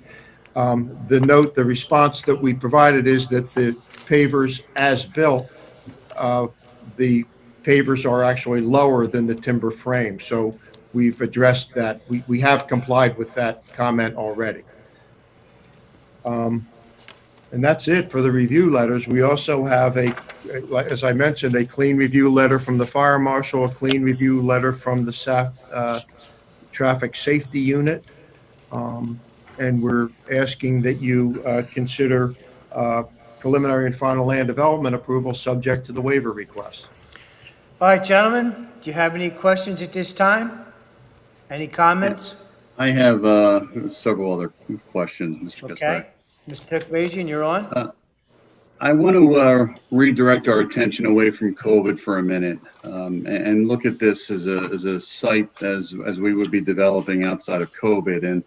And on the plan, let me ask this question first. Would there be the potential of having all 3 venues going at the same time? Sure. I can answer that, Doug. Once restrictions are lifted, yes. And that's, of course, why we're asking for full and long-term approval, because this was massive expenditures to not just accommodate current brides, but future brides. So, yeah, the answer is yes. And my biggest thank you, Mr. Strauss. My biggest concern is that I've been down there several times myself, and it's a great venue down there. It's a great site. I know parking is limited, and per the plan, and Ross, maybe you can correct me on this or confirm this. Per the plan, it appears as if there is 482 spaces required for these 3 venues. But yet we only have 300 and some odd spaces that are being planned. Can you confirm? 304 spaces that will be available based off of our township code, I'm assuming, will be 482 spaces required? That's what I'm looking for, the 482. It's on the front page of the plan under zoning information. Total spaces required, and they have the addition there based off of the venues, and it reflects 482 spaces. I think. Now, I think they're also providing, and Doug, maybe you can jump in too on this, that the Penryn Mansion, that site has 210 parking spaces. Is that correct? Yes, I Yes. believe so. It does. Yes.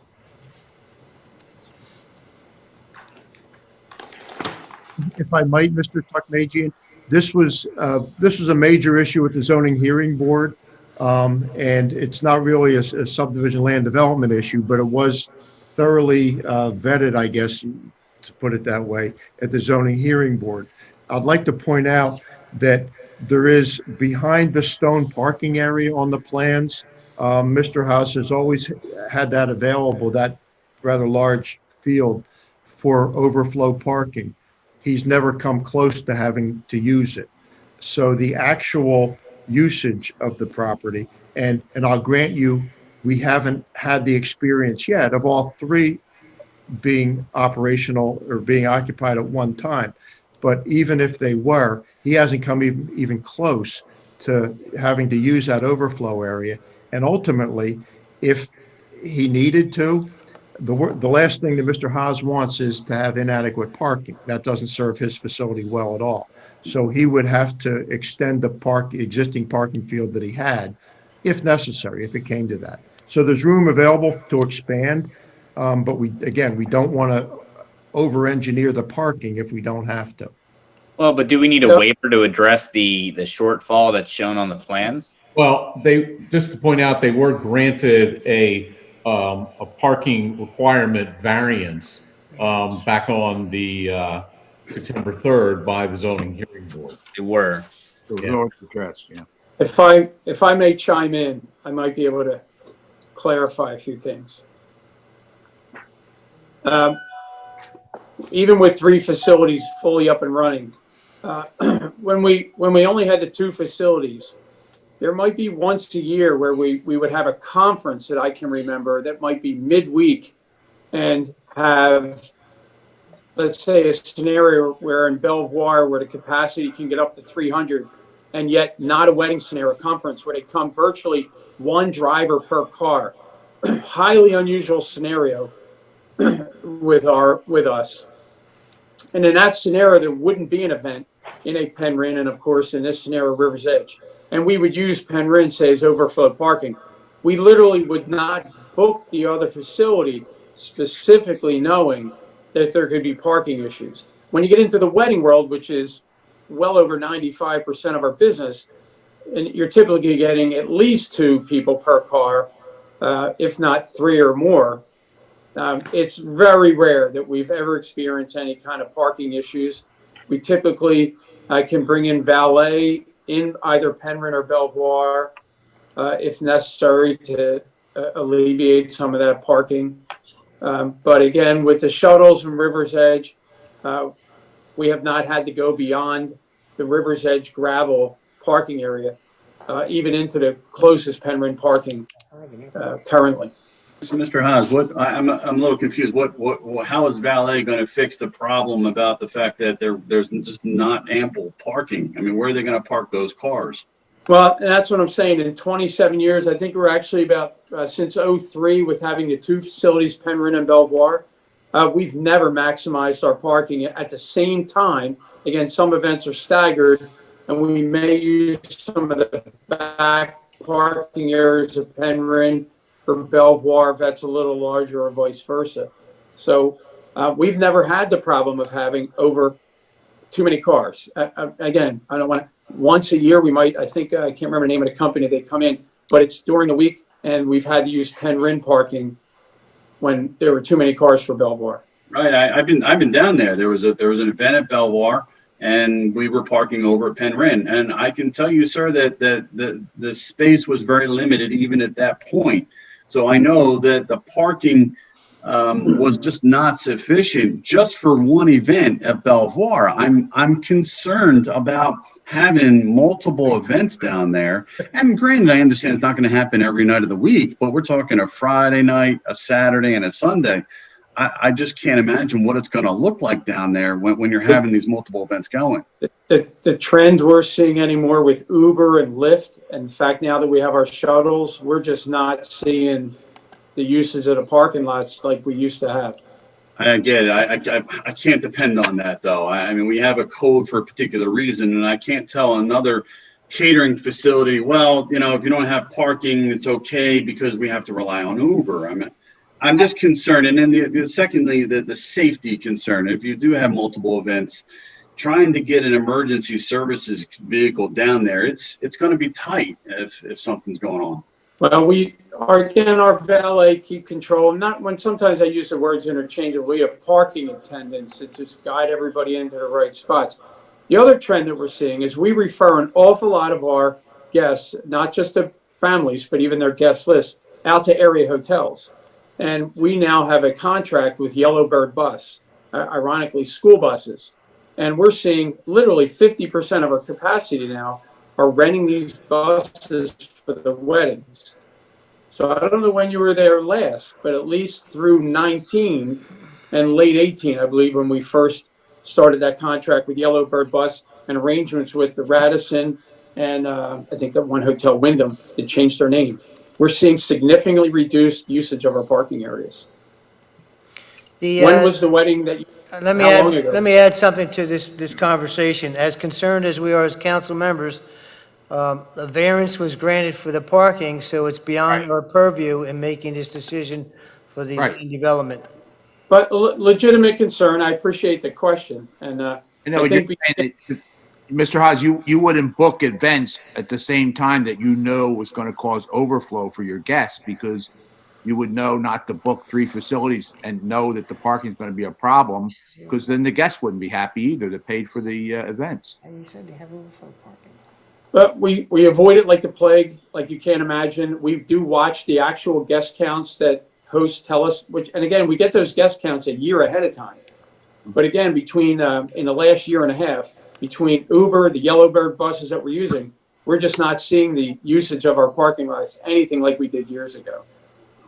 And may I suggest that as a condition of approval, that Penryn be required to maintain as open and available for parking that area that I just alluded to, and that's the area behind the stone parking lot.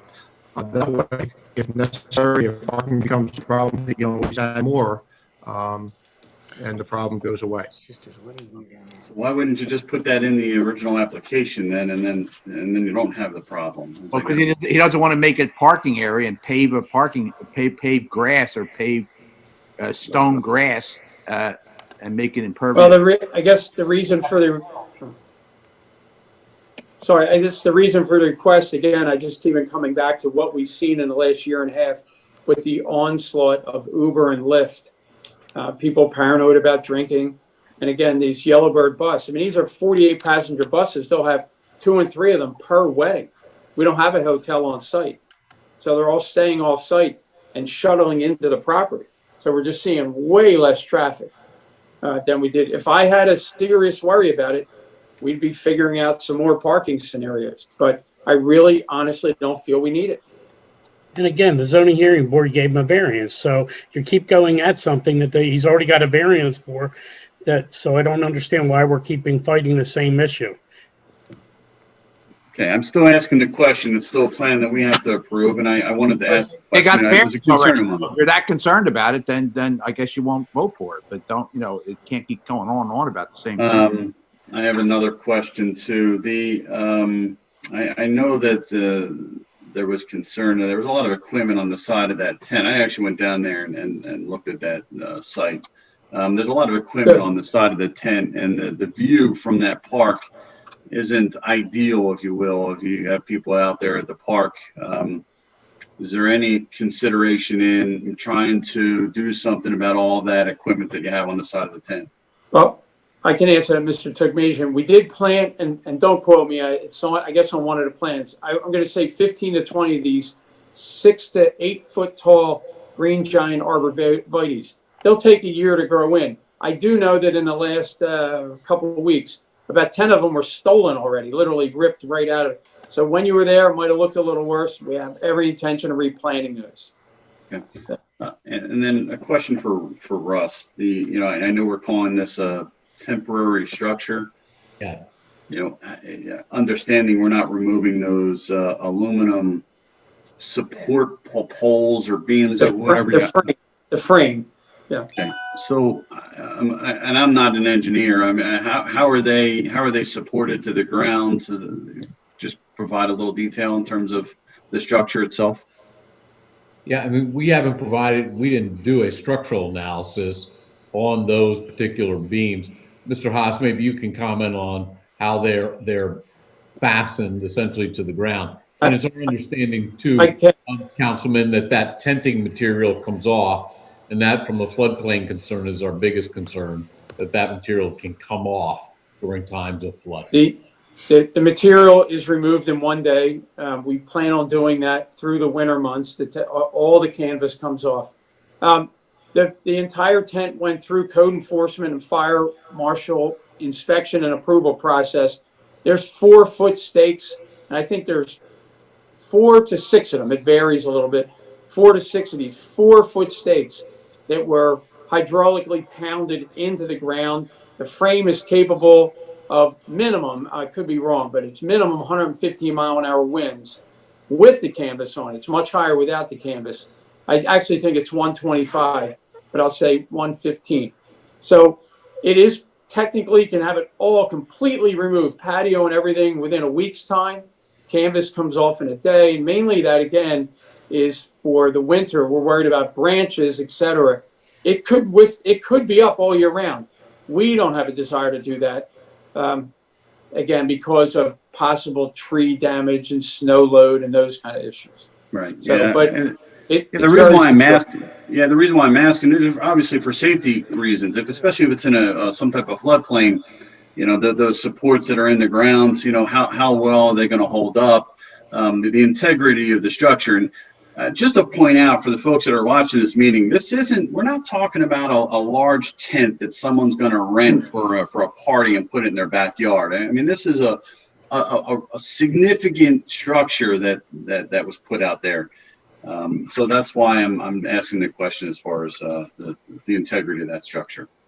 It was all approved, all engineering prints and everything for the scale of the beams. They're actually more like aluminum I-beam legs. Was all provided to code enforcement and approved. And we've asked for some additional information in our floodplain management ordinance comments that we had concerning the utilities and some of the tanks that they have out there. Is this the first facility that's designed like this, Mr. Haas? No, the tent is made by Losberger. It's a German tent company. For any of you guys that are golfers and you watch the PGA Thursday through Sunday, same exact company. If you watch F1 Formula Racing, they use Losberger tents. I can tell you the tent alone was $280,000, not including pavers. The only reason I bring up the numbers, as Mr. Tokmajian alluded to, the caliber of our weddings, the caliber of what we do, what these brides that were being moved expected was not a pole tent you put up in somebody's backyard. We needed about the highest end caliber tent. We actually call it a garden pavilion. I don't even like to use the term tent. Again, to sort of live up to the caliber and reputation of what we do at Penryn, and again, within Bensalem. So I think we've achieved that. I hope you'll like it. It is removable, but it's the scale of what we needed to do and for the expansion of Penryn. All right, gentlemen, are there any other questions? You had mentioned that this was being developed even prior to COVID. Are there any intentions of expanding this beyond the footprint that you've already put out there? It's not, but I will clarify the bigger picture. The lease arrangement we had with the county was proposed 5 and 6 years ago, and Doug would have to remind me when it was initially signed. But the original plans for the county, again, we hadn't come through the township yet, were actually for I'm going to say roughly 10, 12,000 square foot building, footings, the whole 9 yards. We scaled that down actually to this version, one, obviously because of COVID time constraints, but also because our business, even in the buildings, up in our main buildings, Penryn and Belvoir, 90% exists between March and the end of October. So hence the evolution of this project arguably scaled down from what it would have been. And I actually think now I'm very comfortable that it sort of fits the site much better than I think a building would have. So no, we do not have intentions of expanding this beyond the current tent. Okay, thank you. Hey, thank you for the questions. All right, gentlemen, we have 2 comments from the public. Mr. Pazza, could you be kind enough to read them? Mr. Kilsback, I still have a couple more questions. I'm sorry? That's okay. Absolutely. 2 brief ones. There was one comment on the Bucks County Planning Commission letter regarding the trail network for the East Coast Greenway Trail. And maybe Mr. Maloney can answer that. You know, the recommendation from the commission was to coordinate with regards to the development of that portion of the trail. Is that even part of the parcel? My understanding is that, you know, aside from the main driveway off of State Road, then it goes back some until your parcel picks up.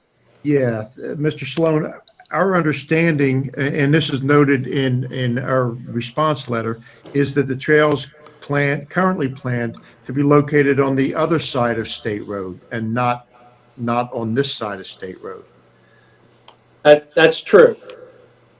It actually the trail comes along the train tracks to Wharf Road, which is what the other side of my driveway is, between the train tracks and State Road.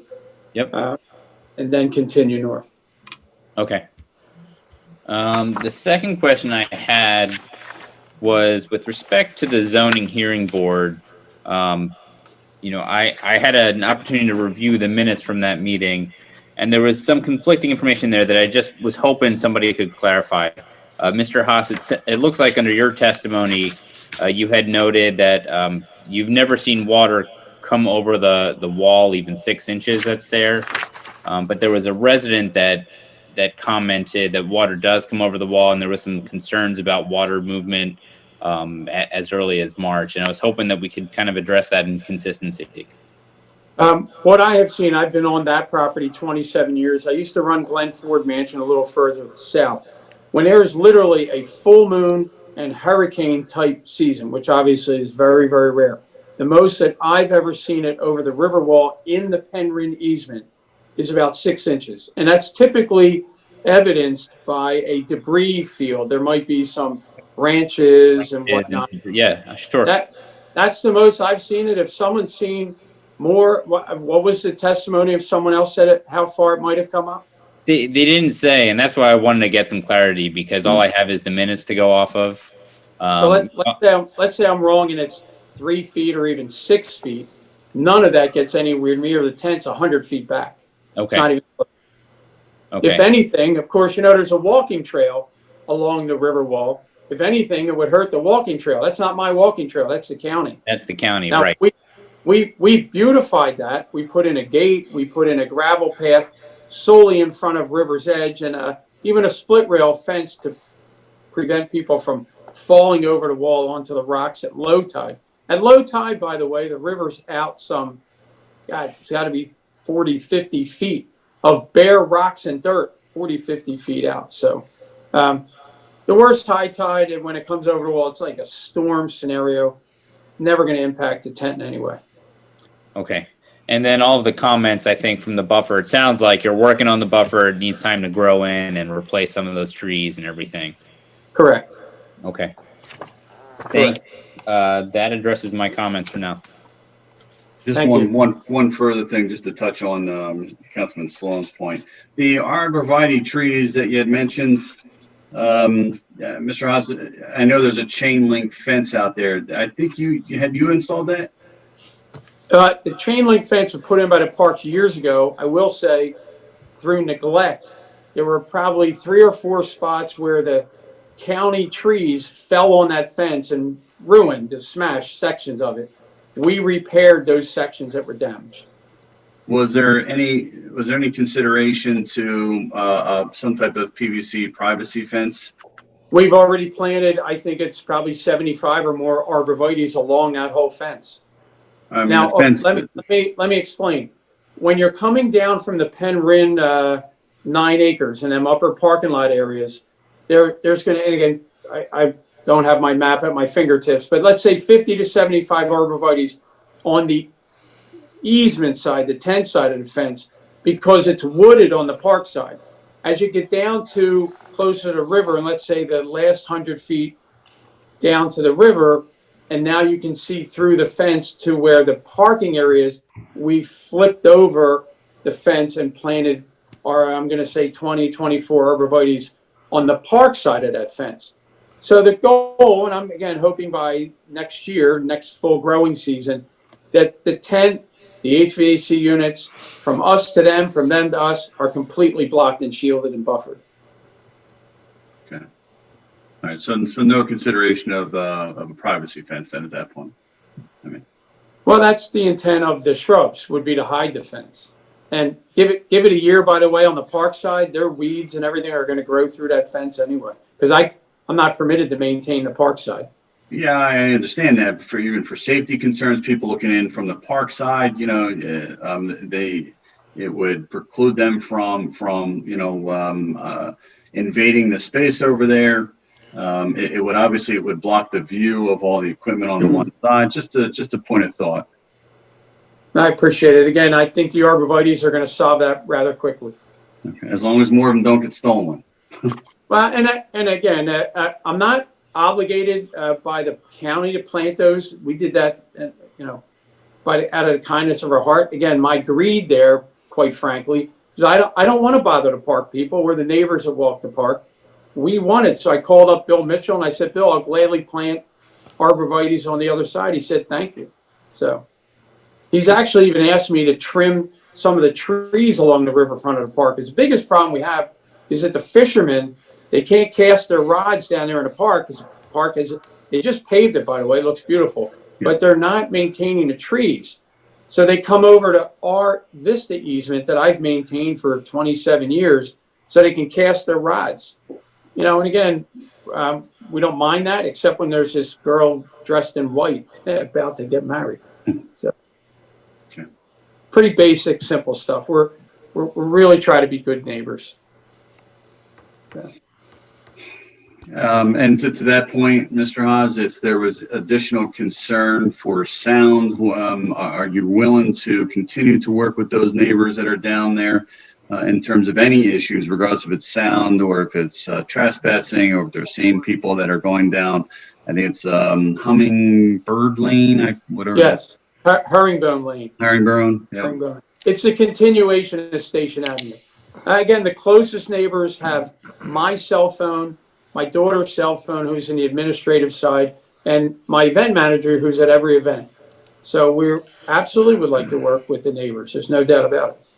So. Okay, I'm going to go to the two emails we have that come in from our residents. A number of the issues in both of these have been addressed during the course of this evening's hearing. First comment is from Darcy Brodecki at 341 Herringbone Lane. She writes, I have a few concerns regarding the addition of the tent structure on the Penryn property. We live on Herringbone Lane adjacent to Penryn. One is noise control. This structure is very close to our homes. We've had a fairly lengthy discussion on the noise control features of the facility this evening. And two, parking. People/guests use the parking lot at the park at the end of our street and/or people coming back and forth. Those are her comments. What was that last one? Get our guest parking in the parking lot. If I could chime in, well, I'm sorry, I don't want to go out of order. No, please, Yeah, please answer that because I didn't understand it either. One, we talked at length. The first issue was noise. The second issue was Penryn guests and visitors parking in the boat ramp park. Let me start with the noise. We've addressed that at length with the 85 decibel limiter and all that kind of stuff. I'm not sure if it was particularly this neighbor, but I would say maybe 3 weeks ago, we did get a call from a neighbor on a Saturday night saying there was all kinds of noise and everything coming from us at 11 o'clock at night. Ironically, the event we had that evening was over, done, closed, packed up and gone at 10 o'clock at night. She had called our office, and again, I don't know if it's this particular neighbor, but she had called our office, and we documented for her that, again, it was the park rangers hadn't closed the park, and there were kids in there with cars and boom boxes and car stereos blasting, and documented for her that it was not us. And she couldn't hear us in a wedding scenario. So, and then as far as guest parking, I can't imagine a guest in a suit and tie, et cetera, parking in the park and walking through. Again, especially since at the end of the night, they wouldn't be able to get back to their car and get out because the park gets locked at sundown. So I understand the concern. I just don't think that that will ever happen. Can I ask a quick question in terms of the park? So, Mr. Gisbeck, there's a park down there that's neighboring to Penn Rin, and there's a lot that was recently paved. So I guess if there's a vehicle in that lot, Mr. Haas, and I don't know if you can answer this question, but if a park ranger comes in, sees a vehicle still there, is he going to actually close that gate up, regardless if the car is there or not? He does, and well, first of all, obviously, if there's occupants in it, then he'll contact them. I mean, they kick people out of there at all hours of the night. I actually, that second part of a car that's empty, I would certainly encourage them to lock the gate, because there's no way it's going to be a Penn Rin guest. That would be the bizarrest thing I've ever heard. So. Because from what I understand, there are reports of that gate not being locked or closed, and understanding it's not your issue, but that there are cars that are going back there, and that could very well creating another issue that we have to obviously address. I know we've come down there 5, 6 in the morning before the park's open. There's been cars in there. They're not our cars. Think about that. These guests are 90% are at hotels in the area. So then, by the way, we permit guests to leave their cars in our parking lots overnight. We do that almost on a per party basis. So there's just no logic or rationale as to why a guest would leave their car in that parking lot, in that boat ramp park. Okay. Ed, I believe that there's signs down there saying when the park closes. So if somebody parks their car there and they don't get it out of there before the park closes, that's at their own risk. Nothing to do with Penn Ren, but I mean, I grew up down there, so I know what it's like going down there and going fishing and, all the things that are down there. If somebody parks there and they don't get their car out, the signage is there. The park has to deal with the county. I'm pretty sure they lock it up, and there's no pathway through to our side once that main gate's locked. So. All right, the second email is from Margot Mokarski at 241 Herringbone Lane.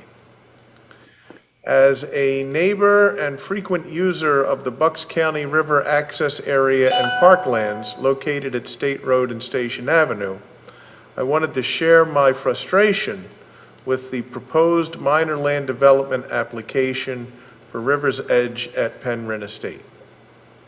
This action, as well as the zoning variance application which was made and granted in September, is offensive for a few reasons. One, its timing. Why is this meeting even happening more than 7 months after site work began and after events have been held at the fully completed site? Two, its disregard for the impacts to the public's use of the surrounding park areas. Those include the additional fencing and gate that have been installed and that restrict access to the larger park, the potential for additional drainage issues surrounding the site due to tree clearing and additional impervious coverage, the noise during daytime hours, which make it difficult to enjoy the park peacefully, the unsightly storage of materials and equipment behind the building, the trash left behind by users, glass bottles, fabric, flower petals, and the additional traffic along State Road and Station Avenue. I understand the importance of supporting good businesses in our township, and I very much want Penn Rin to continue to thrive here. I was married there. However, it is frustrating that the rules of sound planning and review seem to fall to the wayside so easy for some folks. This development is going to be with us for decades, and it was fully completed without any oversight by this council, zoning board, who only reviewed it after the fact. Local businesses definitely deserve your support, but don't residents in the community deserve that too? Thank you.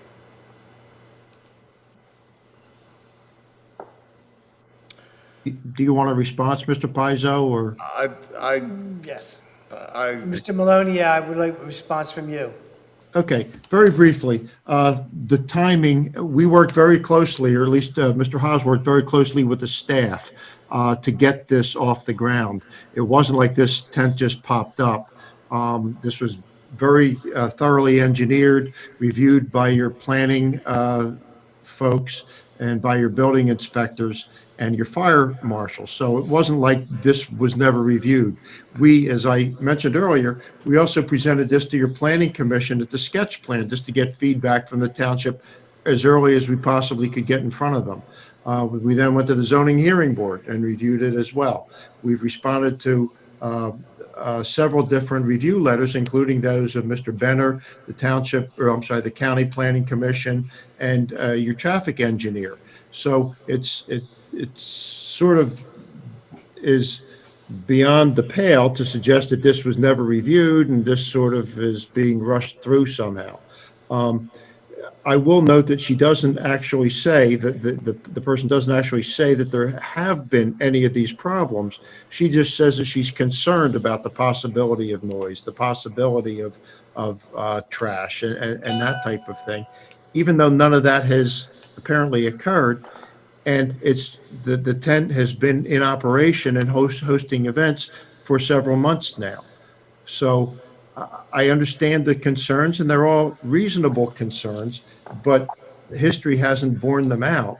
And that was one of the points that I tried to make early on, and that is you don't have to take our projection of what this is going to operate at, or what level it's going to operate at, or how it's going to operate, because you've had the opportunity to actually witness how it's functioning, and it's functioning very well.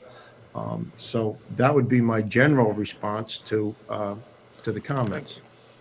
Okay, thank you. I don't, Mr. Kisselback, real quick.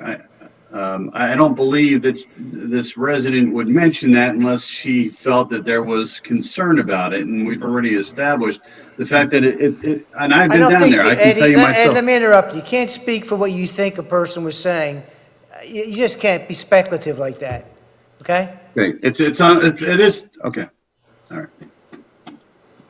Go ahead. All I'm saying is that I was down there, and it is unsightly on the side of that tent. So I think it's fair to just ensure with the applicant that whatever happens with this project, that he's continuing to maintain, clean up, make sure that the buffer is there. Do what he can to make sure that's not unsightly to those individuals that are trying to enjoy the park. And I think that's fair to ask. And I think he already said he would. He already said he would. So, I mean, what more? Mr. Haas do you do? No, hold on, Doug. Agree to that as a condition of approval. Thank you. Yeah. Okay. All right, at this time, I'm going to ask gentlemen, unless you have additional questions, which you're certainly welcome. If you don't have additional questions, I'm going to ask for a motion to be put on the floor for the land development preliminary and final for Mr. William President, Haas, can I 1601 State clarify? Road. Mr. President. Ed, Go ahead. Mr. President, I just want to clarify and get an answer real quick, because as far as the structure itself, the tent, because it was left out there, that, I want to make sure that people are assured out there, the folks are assured out there that this tent structure is of high quality. It was engineered properly. It was installed properly. It was monitored while it was installed. That the people down there at Penn Rent are sure that it's structurally sound, and that this is going to be an issue as far as the quality of the tent and the structure, and that they're liable for people who rent this tent to make sure that they're safe down there. So I'm assuming that is the case, and I just want it not left out there that it's some kind of structure just thrown up and wasn't properly done. Building and planning has approved this every step of the way. They've been out there, they've looked at the structure, they've looked at everything that's been done. Our building and planning department is a very, very responsible department. They're not going to let them install something and use something that's not set up for the safety of the people that go there or for the residents of the township. We keep getting back to this question. It was all done by building and planning. Do we not trust our building and planning department? I agree. I just want to clarify that was done, because it was left out there that it seemed like it was something that was thrown up that won't be safe.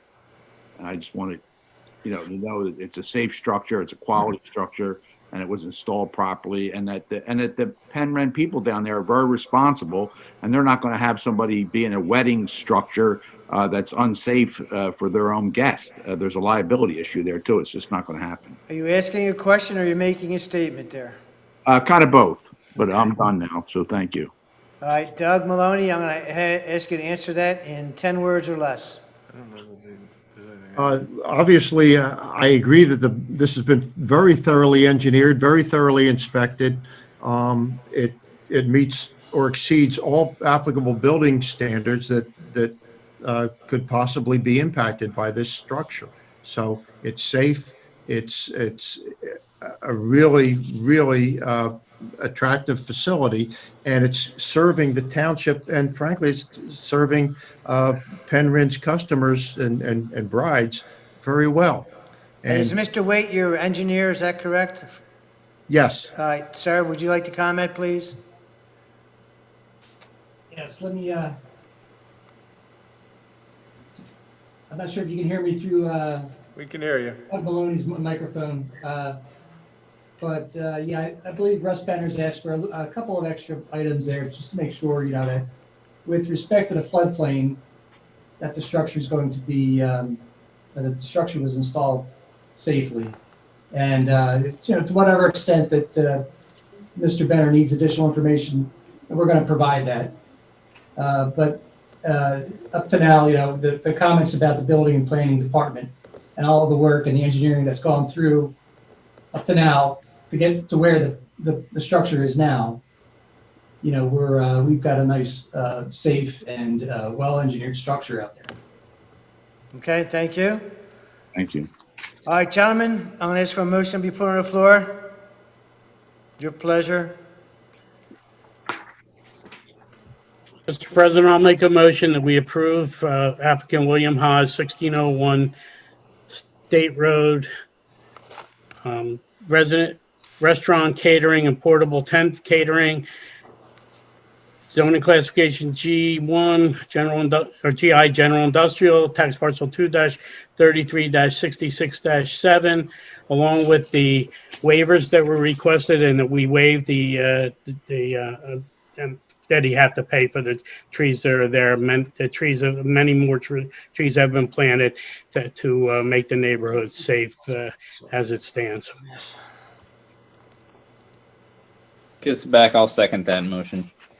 All right, we have a motion on the floor, and that includes the waivers that were granted. Is that correct, Mr. Iden? That's correct. All right, and then anything else, Mr. Pizzo? And I believe Mr. Valeri's motion was no fee in lieu of the trees is required. Okay, we have a second on the motion. Any additional discussion? And the compliance is the will comply with all of the items in Mr. Benner's letter as well as the TPD letter. And applicant has already acknowledged that they will comply with all of those comments. I'll amend my motion. Thank you. And I'll amend my second. All right, all those in favor signify with an aye. Aye. Vote aye. Any against? Any abstention? That is unanimous. Thank you, gentlemen. Once again, good luck. thank you, and good night. Thank you very much. Thanks. Have a good night. Thank you. Have a good one. Okay. What are we doing, 9 o'clock? Okay, we're going to move on to agenda item number 6. This is a consideration of a minor subdivision for Manish Shah, and it's at 2866 Wine Avenue. This is a single-family detached residential, and it's a zoning classification is R2. Tax map parcel is 2-39-86. And is anyone coming in on this one, Mr. Pizzo? Yeah, they need to be invited in. They were concerned about getting invited Mr. in. Bogan is the attorney representing the applicant. He's connecting as we speak, as are the engineer and the applicant. So we'll just give them a moment.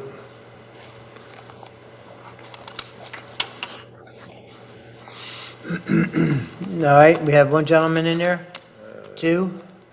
It appears that Mr. Bogan is still connecting to the audio. There he is. I'll unmute him. Good evening, Mr. Bogan. Good evening. Okay. Bottom left, right? Yeah, okay. Yes. Yep. Here. All right, Mr. Bergen, we have a minor subdivision Correct. And it should be fairly simple. And can we have, Russ, do we have anything? I keep doing it. Russ, is there any, any waivers that are being requested on this? Would you like to give us a general overview, sir, of the project here for the Sure. subdivision? Absolutely. My name is Dean Bogan. I'm the attorney for the applicant, Manish Shaw, who looks like he is just joining us right now. Also on the call is our engineer, Anand Bhatt. We are for you tonight for a minor subdivision application for 2866 Wine Avenue. Currently on the property is a single-family home, detached garage and shed. My client intends to tear that down, subdivide the property to put 2 new residential properties, single families on that property. That's basically the general overview of what we're looking for. We do have some waivers, and I would direct our engineer, Anand, to address those waivers or any questions that the council may have for him, as he's more technically inclined than I am with the background of this matter. Can we hold off on it? Okay. We have a letter here, sir, from Russell Benner, a memorandum of November 3rd, 2020. Do you have that? Yes. Also, okay, can we refer to that Sure. for the minor subdivision? And we go to section C, and the comments have been addressed on all the zoning issues. On section D, we have several different comments here up until 28. And would like to know, are any of those, the comments that were made by Russell Benner, our engineer, are there any waivers that you were requesting? Or is it your intention that you will comply with all of the comments in that letter? Good evening. This is Anand Bhatt. We are requesting 4 waivers, which are listed on Mr. Banner's letter, page number 2, and those waivers are again listed in some of the subsequent comments. We do need some clarification. Just want to make sure clarification on some of the fee in lieu ofs. Comment number 13 requests or suggests that we require a fee in lieu of for recreation land, and it says it's a $2,000 fee for each residential lot or dwelling unit. We want to confirm that since we are adding 1 new additional lot, it's going to be one fee for 1 lot. Just to confirm that. That is the correct application of our ordinance, yes. Okay, great. Thank you. So going back, starting from D1 through 16, 17, 18 to up to 24, everything is a will comply. 25 is also will comply. It's a request for a waiver for curbing along Wine Avenue and Virginia Avenue. The existing streets are rural residential streets, and there are no curbing in existing condition along the entire streets. We are requesting a waiver, and I believe based on the letter from Mr. Benner, it suggests that if we are granted the waiver, the applicant shall pay fee in lieu of. Since this is a smaller project, again, it is a minor subdivision, we are requesting if there can be a waiver without any fee in lieu of for comment number 25, which is for curbing, and the sidewalk, which is comment number 26. I'm just requesting that on behalf of our applicant or the owner of the property. All right, Russ, your comment? Yeah, I think it's appropriate to require the fee in lieu of. I agree, there's no curb or sidewalk adjacent to these property or the 2 properties. And I think a fee in lieu of for the curb and sidewalk would be appropriate. Fee for the curb is $12 a lineal foot. Fee for the sidewalk is $22 a lineal foot. Is that And for Russ, that's consistent typically with what we do when somebody's building a new home on an empty plot, correct? Okay.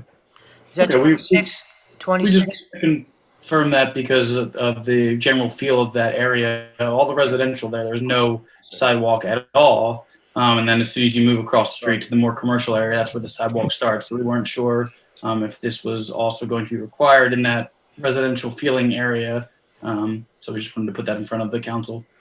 We typically require that fee. That way, if we decide at some future point that we want to install curbs and sidewalks consistently throughout that neighborhood, then we have that funding in place to do so. Correct. Okay. That's fair. Sure. We just wanted to confirm.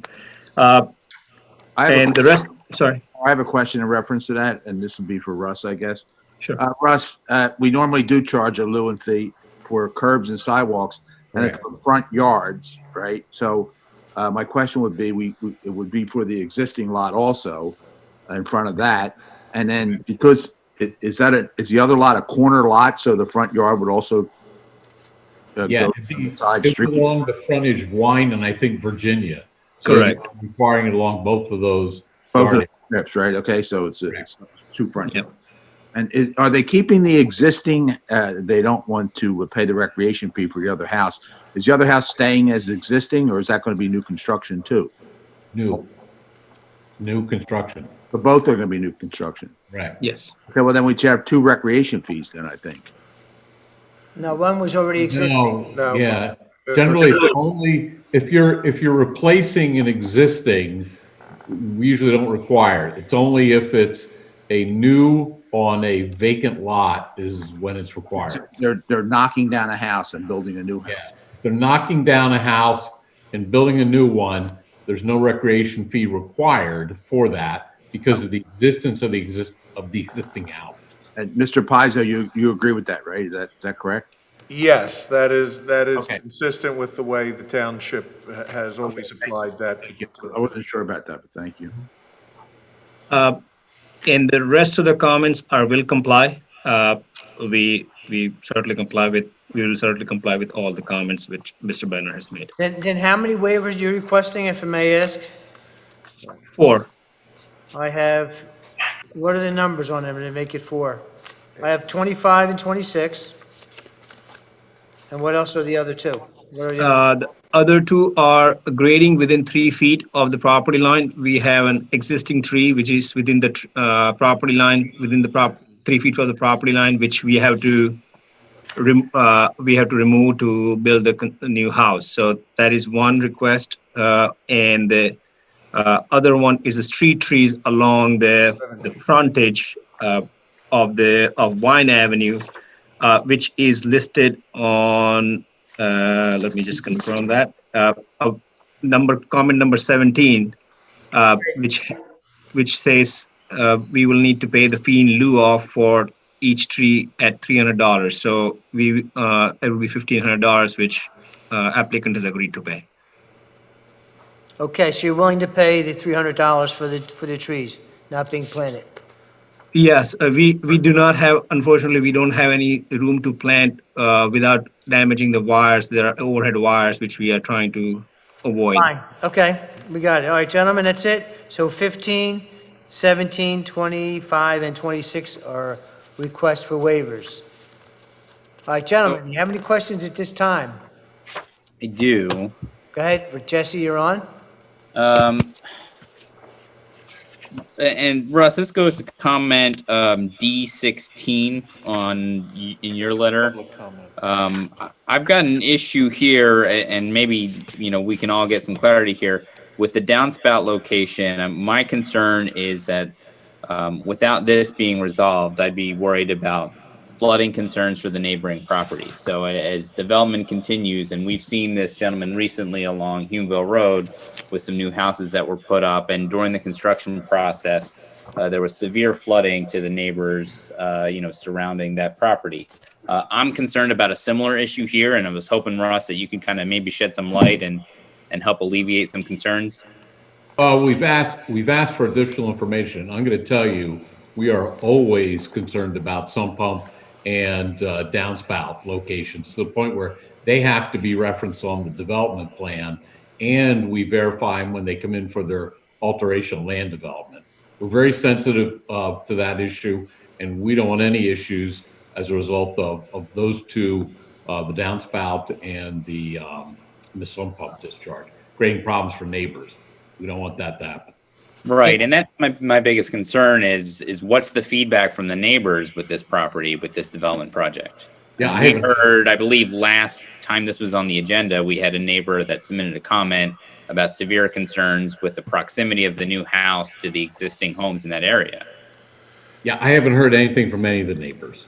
We do have some comments that are coming in. Okay. This may be an appropriate time for the public comment. Good idea. Mr. Sloan's recollection is correct. Back on October 13, resident Chris Estel at 2317 McKinley had at that time sent in a question.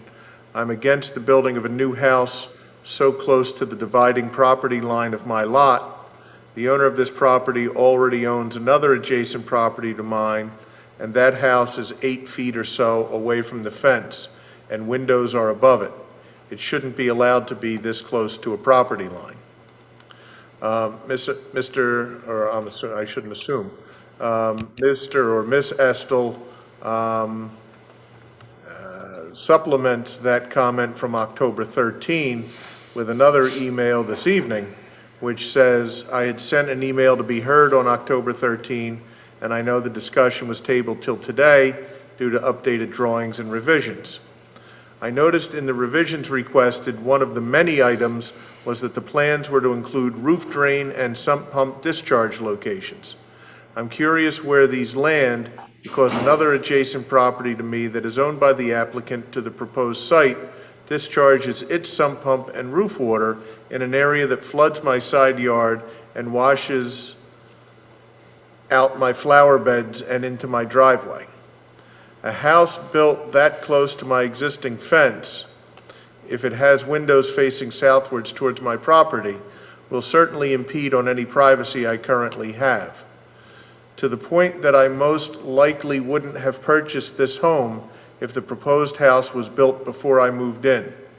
My neighbor to the west of me has a 2-story house with no windows facing into my yard and is much more appealing. Trying to cram 2 houses onto this corner lot seems too much and not very appealing to myself, my family, and Linda and Arnold Atkinson of McKinley Avenue, which also abuts the proposed site to be developed. I'm not home tonight and unable to watch this meeting live, but I will look at the recorded video tomorrow when it is posted to see what was discussed. Thank you for your time, Chris Estel. So I guess my concern then, is partly based on that.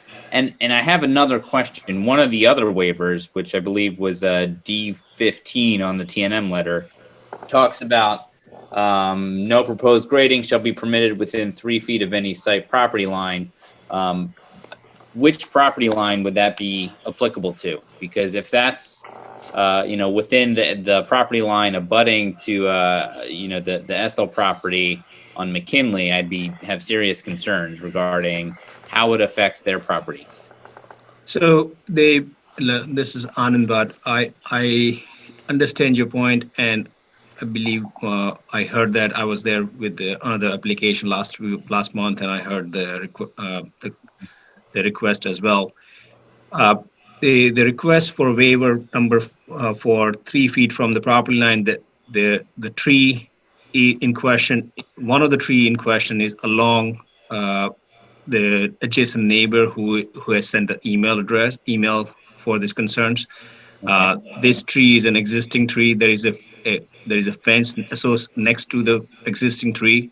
The fence will remain. We are not changing the fence. There is a stockade fence which we will keep. To answer the question about the proximity of the house next to their property line, we do meet the side yard requirements for the township. That's 10 feet, and that's the building to be 10 feet away. As far as the stormwater is concerned, as a matter of fact, there is a significant amount of water which kind of drains to their property currently. by putting this house, and Mr. Benner can confirm it, that portion of the roof is going to go into the seepage pit, which they may not be aware of, which reduces water significantly going towards their property. Based on our calculations, which we have done, a preliminary calculation which we have done, it's about 1/4 of a runoff, which is going there in existing condition, which will be there in proposed condition, because it's only a small portion of the grass from the side yard which is going to go towards their property, and all the roof is going into the seepage pit, which is what we have proposed on the property. So, Is that the dry well in the rear of the property? yes, correct. Okay. Yes. So I believe that, in our opinion, that if we are making the situation better for them. As to the privacy, I do think that we haven't designed any building yet, but we will certainly keep that in mind with their privacy. We understand they have a pool in the backyard and all that. However, since we are meeting the zoning requirement for the township, we are not kind of requesting any variance or anything like that. We will certainly try to be a good neighbor, and I'm speaking on behalf of the applicant. Applicant can certainly chime in, but another property which the Ms. Estelle is referring to is along Vine Avenue as well, but that's an existing nonconformity. There is an old existing house which remains, happens to be the same owner, but it's not. We are not trying to change that or kind of encroach on the setbacks. Mr. Bott or Mr. Bogan, can one of you, I believe the viewers at home can see, but the people on the call cannot. Would one of you be able to put up a copy of the plan showing the minor subdivision? I can, Mr. Supervisor, but I don't have screen sharing abilities. Can you enable me to share the screen? Yes. Thank you.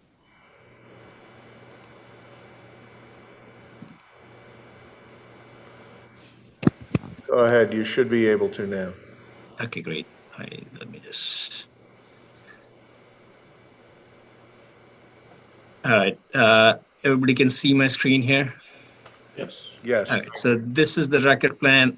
This is, I think, that's the Estelle property. This is this lot number 2.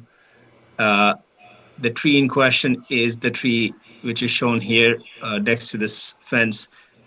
It's the center of the tree is 3.2 feet away, but obviously we know to get this the tree out. And again, we can leave the stump in there, and at that point we would not need a waiver for this requirement. But just to make it clean and properly graded properly, we just thought that it would be better to just remove the tree with the stump out. Another tree which we are taking out is this location, which is the rear of the lot 1, or again, and that would be that's because it's so close to the property line, and we're trying to kind of clean that side yard for the lot number 1 home. So those are the 2 locations which we need waiver for. As I said, if necessary, we can keep the stump in there and not grade that area. That should be, we can achieve that without grading that area.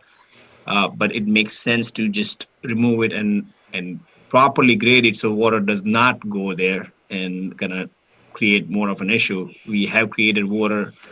This is the only portion of the grass area which will sheet flow into it.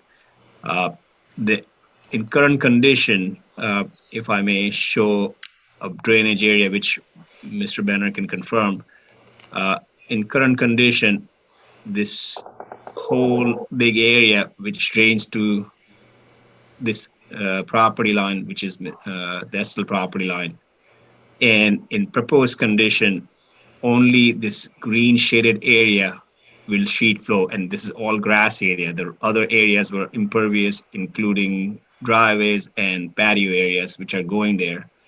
Right now, we are significantly reducing the area flowing to this location, so the issue with the flower bed getting ruined and all that will be certainly addressed with what we are showing on this proposal.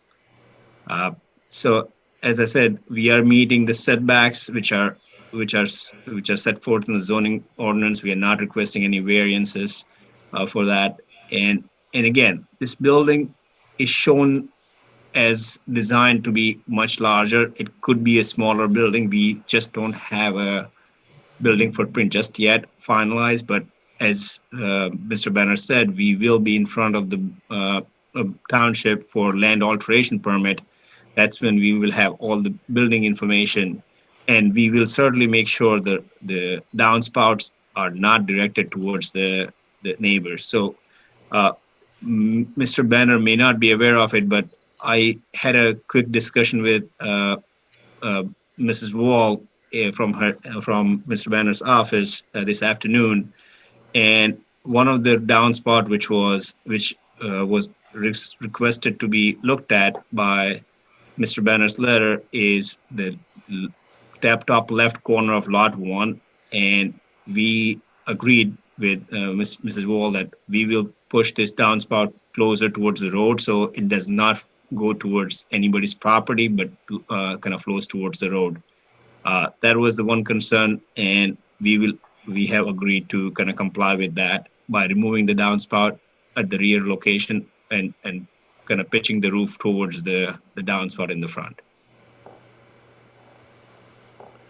Okay, does that answers your question then? All right, It was Jesse. go ahead, Jesse. Yeah, it answers the question. But you bring up another point that, once this subdivision is, if it is approved, what you show on the paper is a house as big as you can build it on lot 2.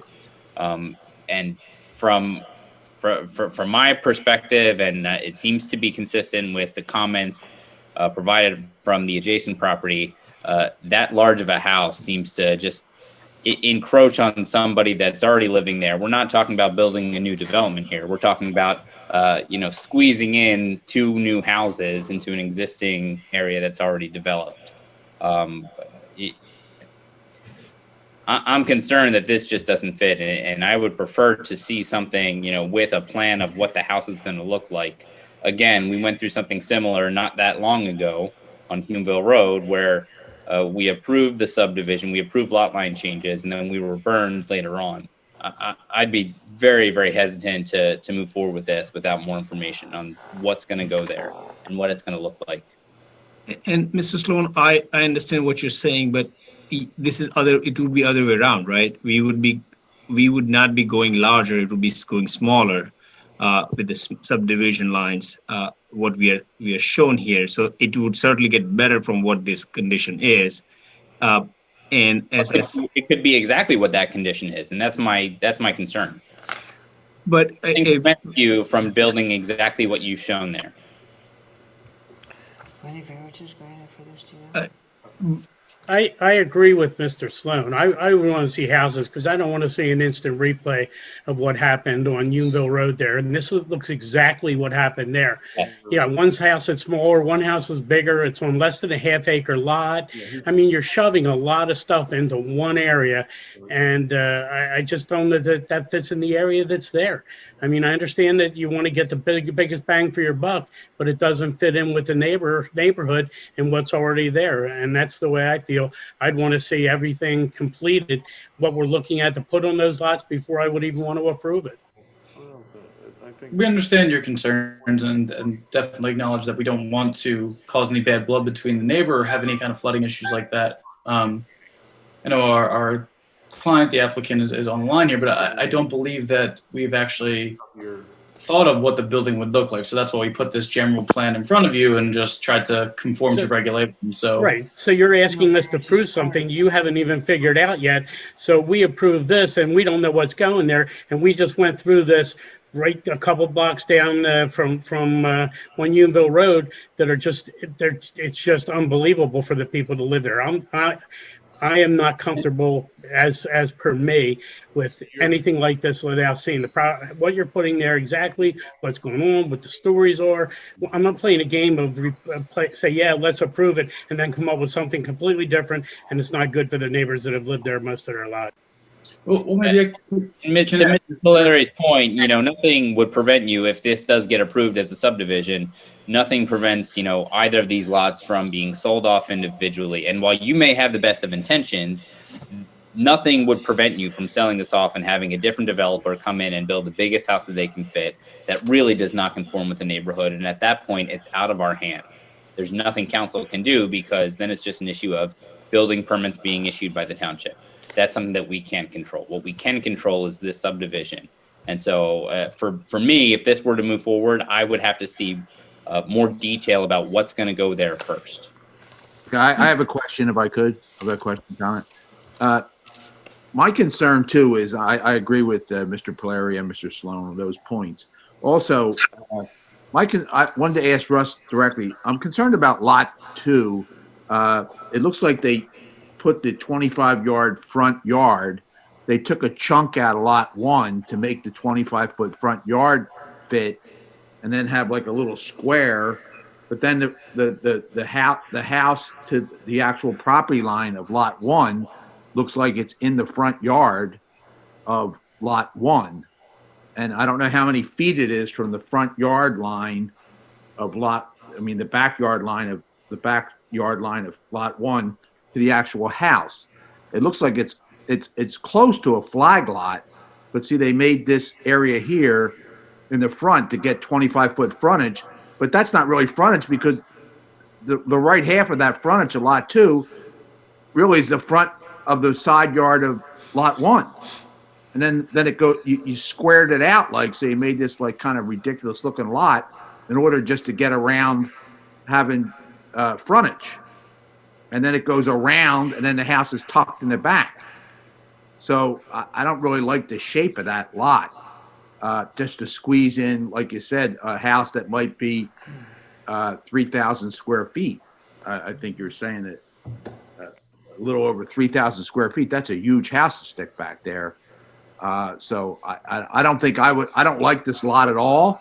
But if you were saying, hey, we're putting a small lot back, a small rancher back there, or a small Cape Cod that fits the neighborhood, and there's plenty of frontage, besides that little cutout. I don't understand that little cutout, but are they allowed to do that, Mr. Benner? Are they allowed to create frontage by cutting into another lot like that? Yeah, it's an odd configuration, but unfortunately, there's nothing in the ordinance that prevents them from doing that. I know, but we don't allow flag lots, correct? No, and it's not a flag lot. They provide the adequate frontage. Flag lot with a thicker pole, actually. It's like Well, a flag lot would actually be like you'd have like a 25-foot type of width. How far is it from the house to the lot in front? So if Lot 1 was a different owner, right, and they wanted to put a vinyl fence across the back of their yard, how far is that fence from the front of that other house? Yeah, not far. 10 feet. Not far. 10 feet. Well, that's not, so their front of their house there's somebody else's fence. It's 10 feet in front of their house. Yeah. Yes. So Are there any other houses in this neighborhood that match what you're doing here? I don't think so. And I think what we're trying to do is jam in too much stuff. I would not be comfortable doing this. I agree with Mr. Sloan and Mr. Knowles that I'm not going to go through what we went through with the people on Unionville Road and what happened there, because anybody can change anything to make it fit once we approve it. And I'm not comfortable. Yeah, they're chunking they're chunking out a piece of the Lot 1 in order to make Lot 2. Now, if you had an existing house on Lot 1 that you were keeping there, so if you had a small rancher that you were keeping there or something and said, hey, we're cutting in this, and then we're only going to put a 1,700 square foot Cape Cod on this other lot, and it's going to be my kids are going to live back there or something, that'd be different than we're maximizing both lots and cutting them out like in this funny shape to make it kind of get around our ordinance to say you're allowed to have a 25-foot front. That's really not frontage to me. Well, can I ask the council, it seems like the size of the building on lot 2 is causing a lot of the concern with both potentially the neighbor to the side yard and water runoff, as well as this cutout. Is there, I guess, anything that you could envision that would help us explain to the engineer or to my client while he's on the phone here that would actually alleviate those concerns or help to get To me, if closer? you committed, to me, just like they just said, if you committed to a smaller house in the back, then of course, like if you had a Cape Cod style house or a rancher, then the neighbor wouldn't be concerned about second story windows looking over his yard at his pool. And then if you had a smaller house, it would be further, the actual building structure would be further from the backyard lot line of line 1 that you're creating, and then we could let you get away with cutting out the front for the usage because you got a smaller house in the back that doesn't bother the neighbors, and that would be something that I would think. Mr. Knowles, at that point, they may not need to. I mean, the lot lines might be different altogether. Well, they can keep the lot lines exactly the same and build a smaller house. Right. If the house is smaller, it's going to be further away because it won't need to be right up on it, because it'll be less area for a house. If you have a 3,000 square foot house, it's going to be a certain length and a certain width. But if you have a 2,000 square foot house, you can put the house, off the left side further and off the front further. So you can just fit a smaller house in there. That's what I would consider. And I think you were saying the same thing, but I don't want a 3,000 square foot house jammed in there like that. It seems not appropriate. My answer too would put one house. If you're taking down one house, you want a new house, put a new house. To shove two houses on that small of a lot just doesn't make sense. It's less than a half an acre. It just doesn't make sense to shove two houses into an area that's already set up in one way and change it to something different to make money. It's not, to me, it's not good for the neighbors that live there and have lived there most of. Yeah, I was just going to say the same thing. You have one house there already. Somebody renovate it, flip it, and leave it as it is. One question, Mr. Kisselbeck, that's okay. And I share the same sentiments as some of the other council members, so this might not be necessarily relevant, but Russ, as far as traffic safety concern, I know there's a two-way stop, but based on the line of sight of where that driveway is for lot 1, was there any thought about the potential of needing to put a 4-way stop in that intersection there?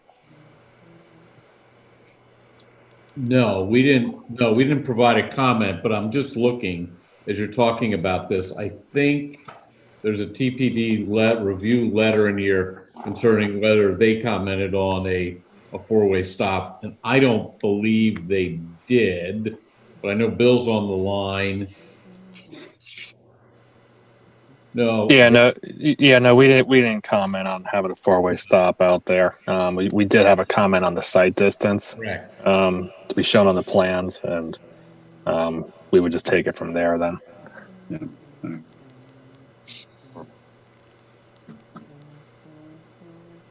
All right, gentlemen, is there any part of the presentation you'd like to continue on, or have you finished your presentation? I'm assuming your presentation is finished. Councilman, do you have any other questions on this proposal? Okay, you want to put us back up there, Joe? Joseph, or Mr. Pizer, is there any comments, any additional comments from the public? Just the comment or comments that I read earlier from Okay. Chris Estel. All right, then at this time, gentlemen, your pleasure.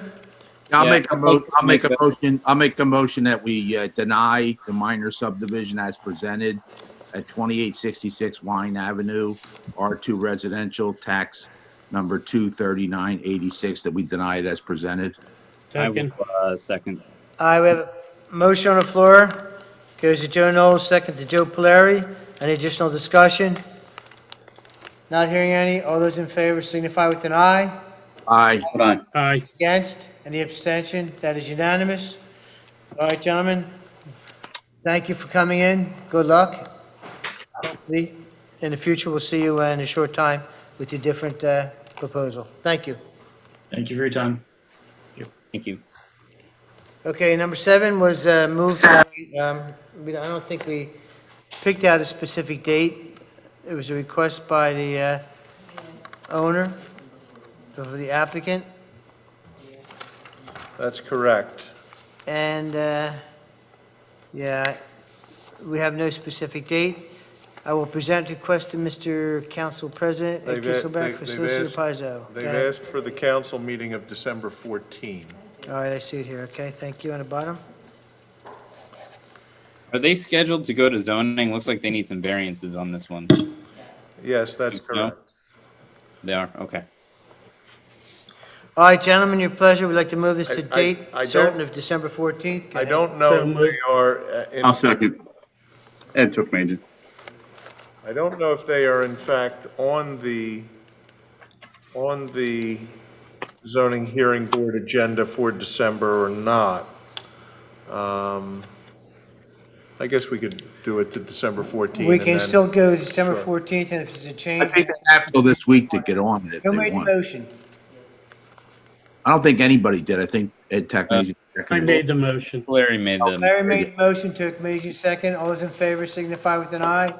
Aye. Hold on. Against, abstentions unanimous. Move to December the 14th.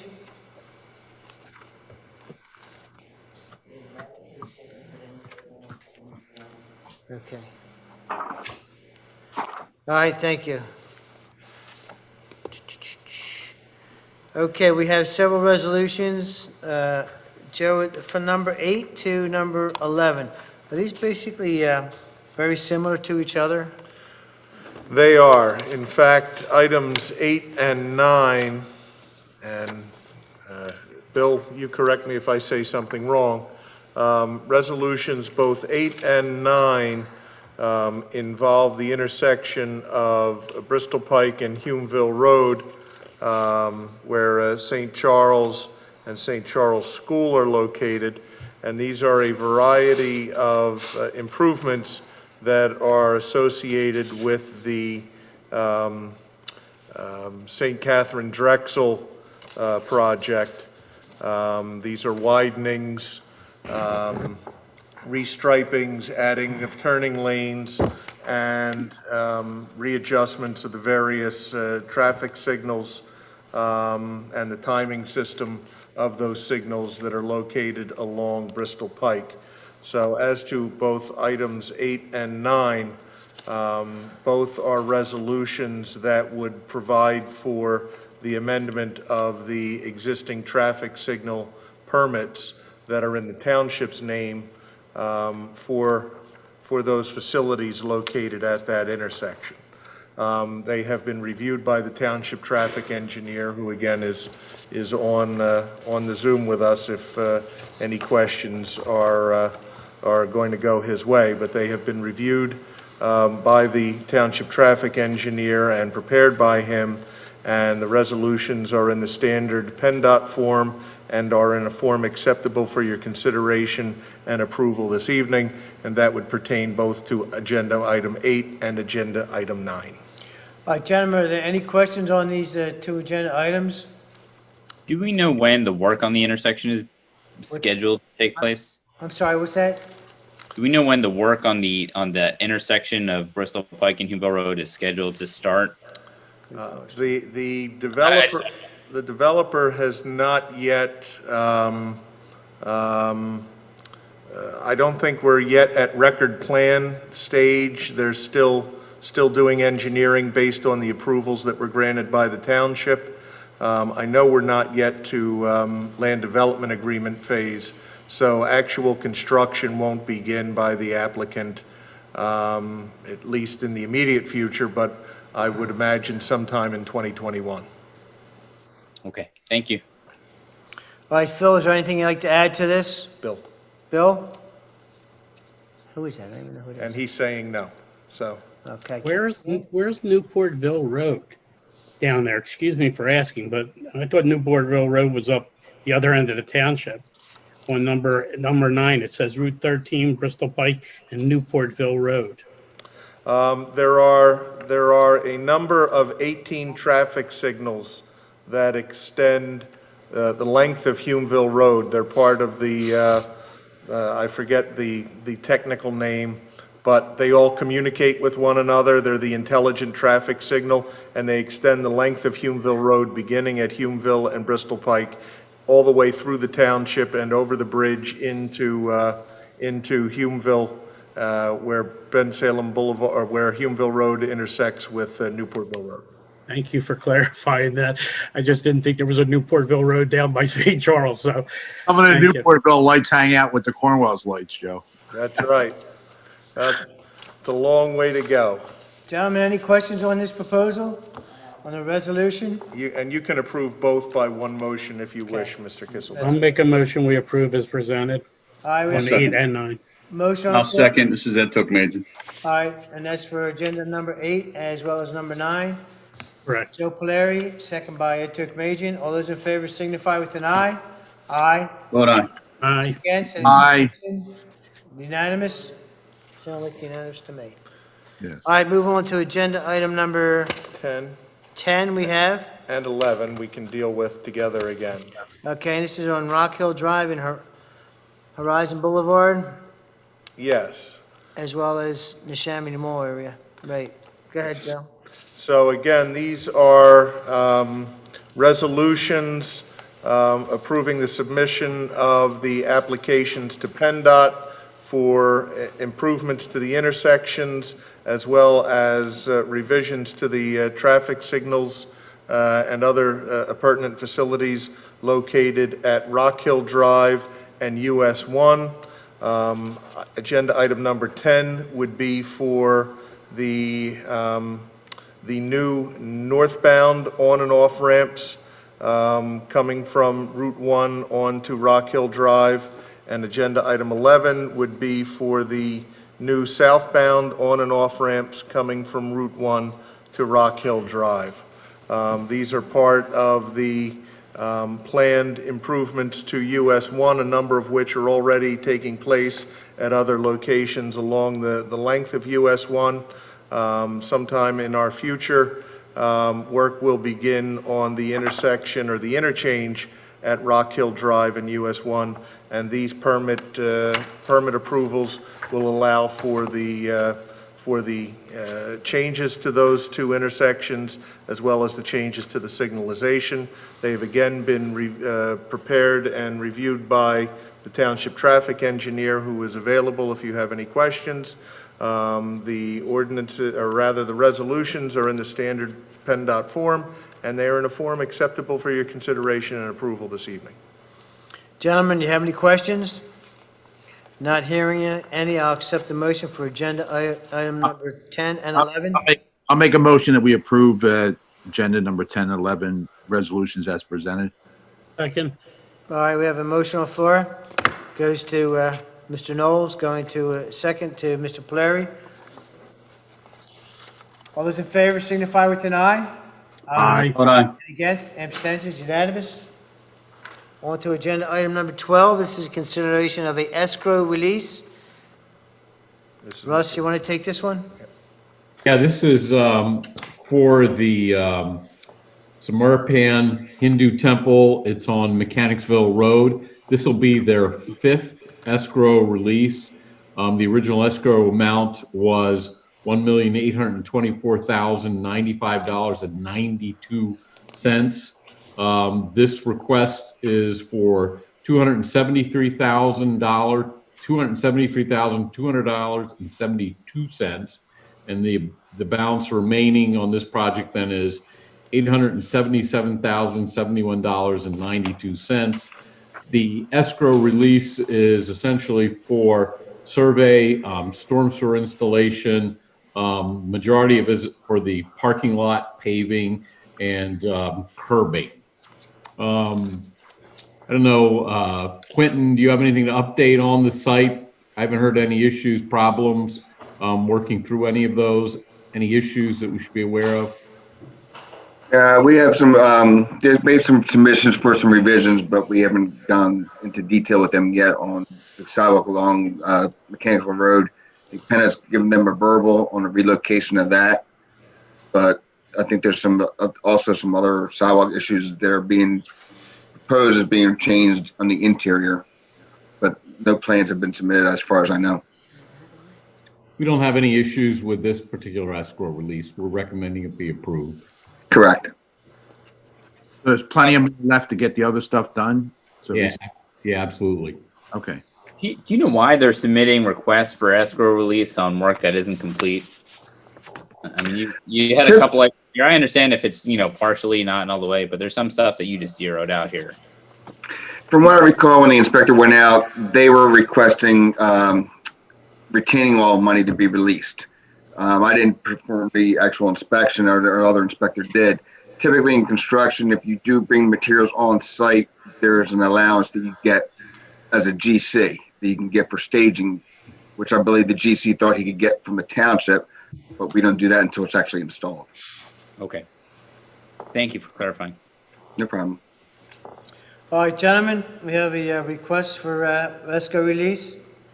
Mr. Kisbeck, I'll put the motion up that we accept and approve the escrow release number 5 for the Samarkand Hindu Temple 2-36-8 in the amount of $273,200.72, pending audit by our finance department.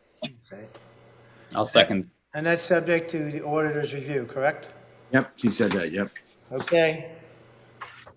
All Sloan. in favor, signify with an eye. Aye. Hold on.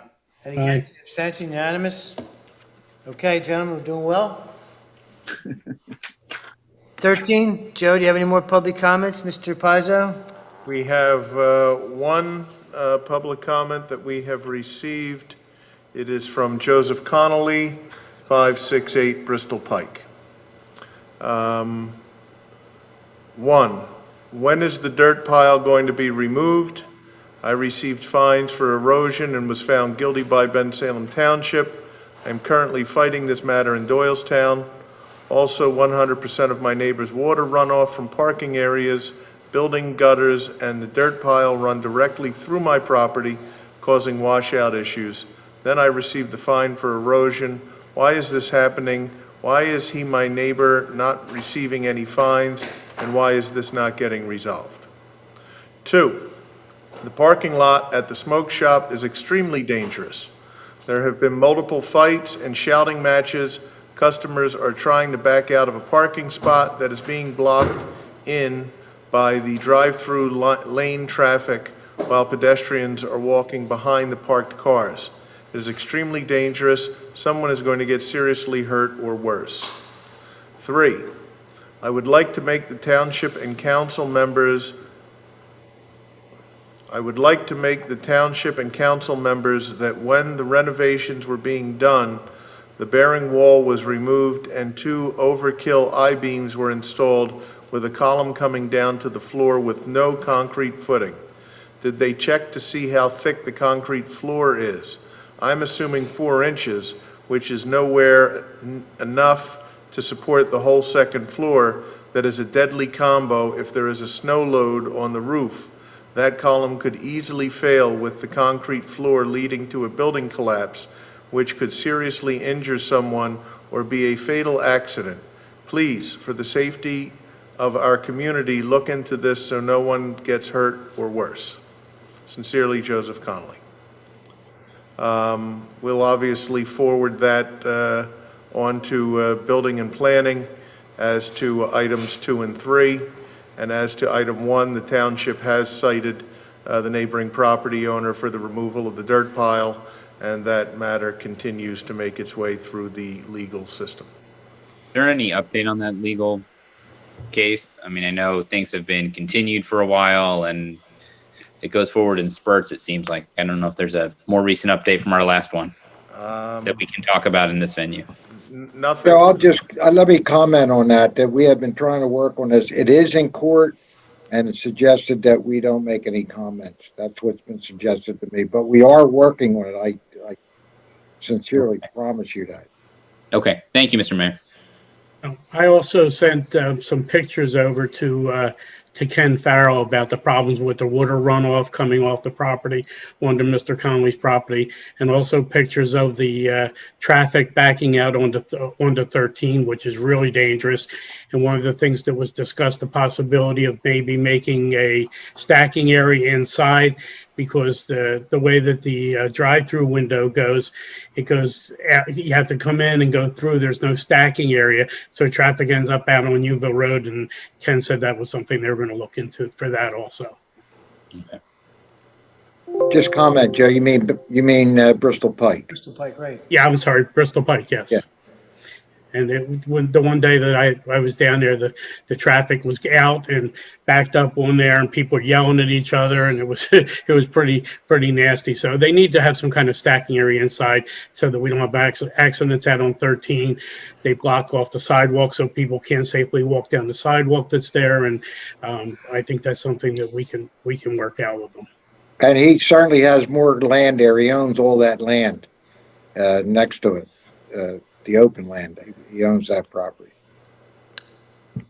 Okay.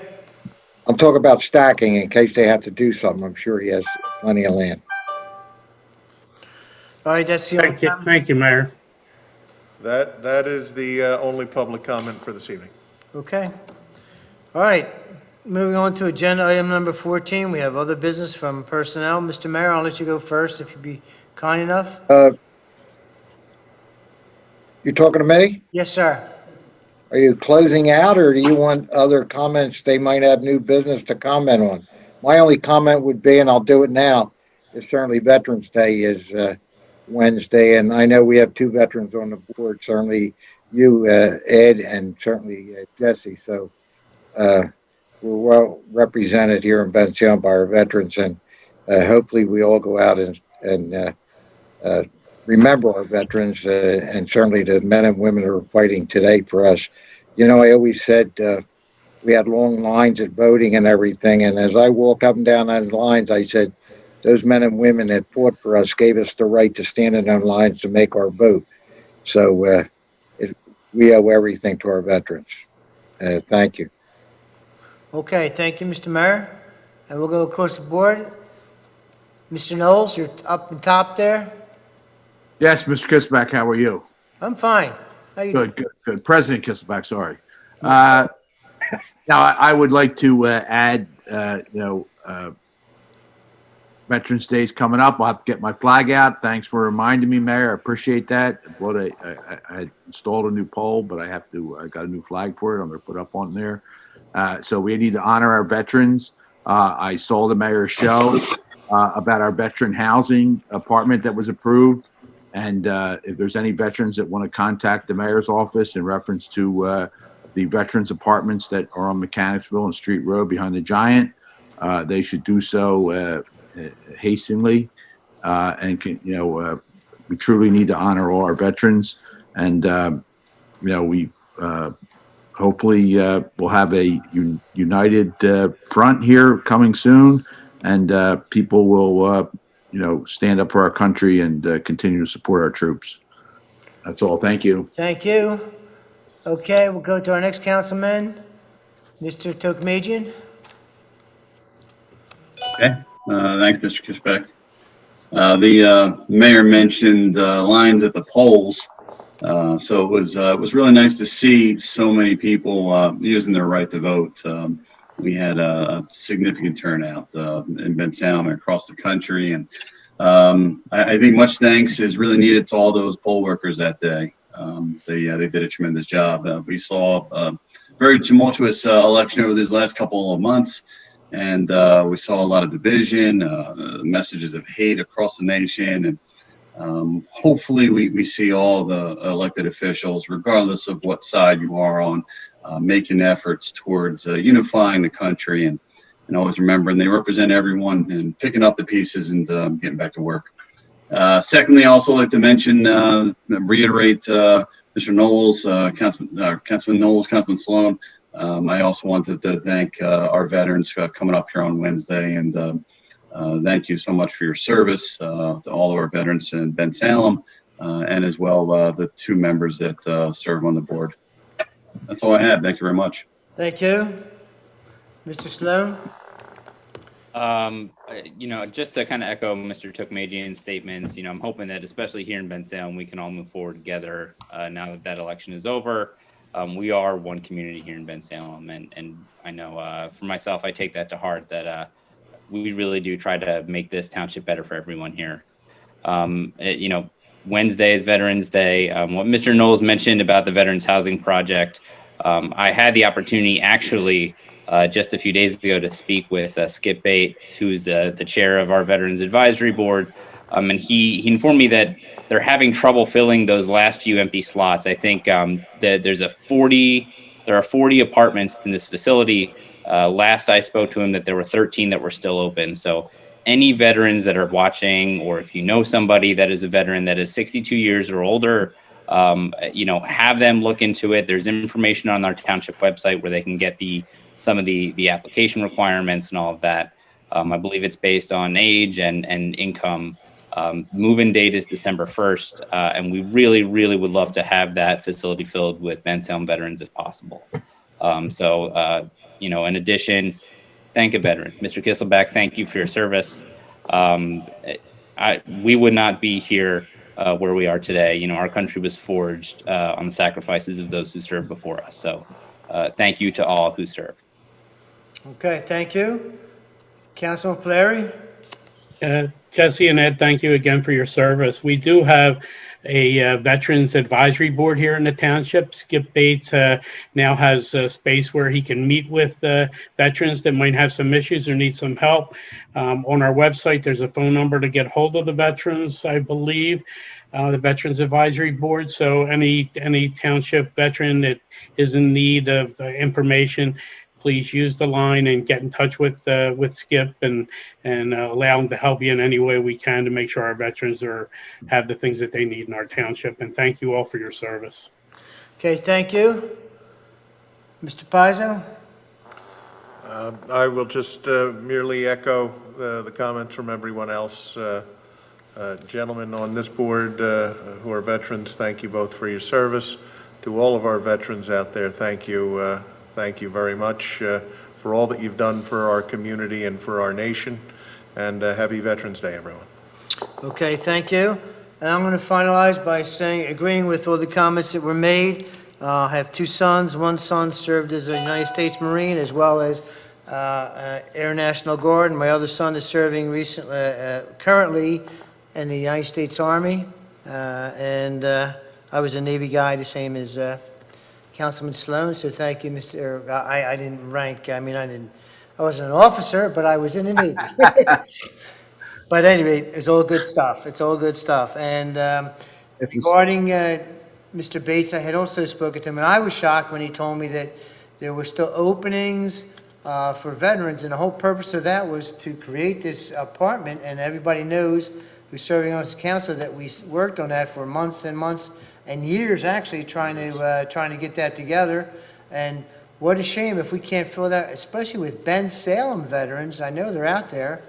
And if we don't, that gives us those other apartments that are going to be open and they have to be filled. So we're going to have other people in there and taking advantage of our hard work relative to trying to help those who have served all of us and deserve that opportunity to be in there. And it's a great place, it's in a great location, and it's certainly priced right in terms of having someone being able to afford to be there and be part of our Bensalem community. So hopefully we can get that resolved, the word gets out. If you know anyone and you're listening to this broadcast, please call the Bensalem Township and give us the name of the gentleman or lady who is a veteran who would like to get into that apartment, because we have the openings. And that's a rare occasion. I know in the senior housing that we have, there's lines, people lining up trying to get into those facilities, and it should be the same way.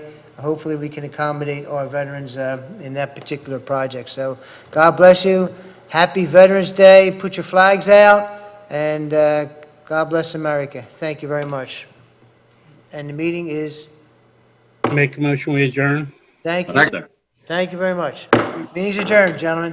Thank you. Have a nice evening, everyone. Thanks. Have a good night. Good night.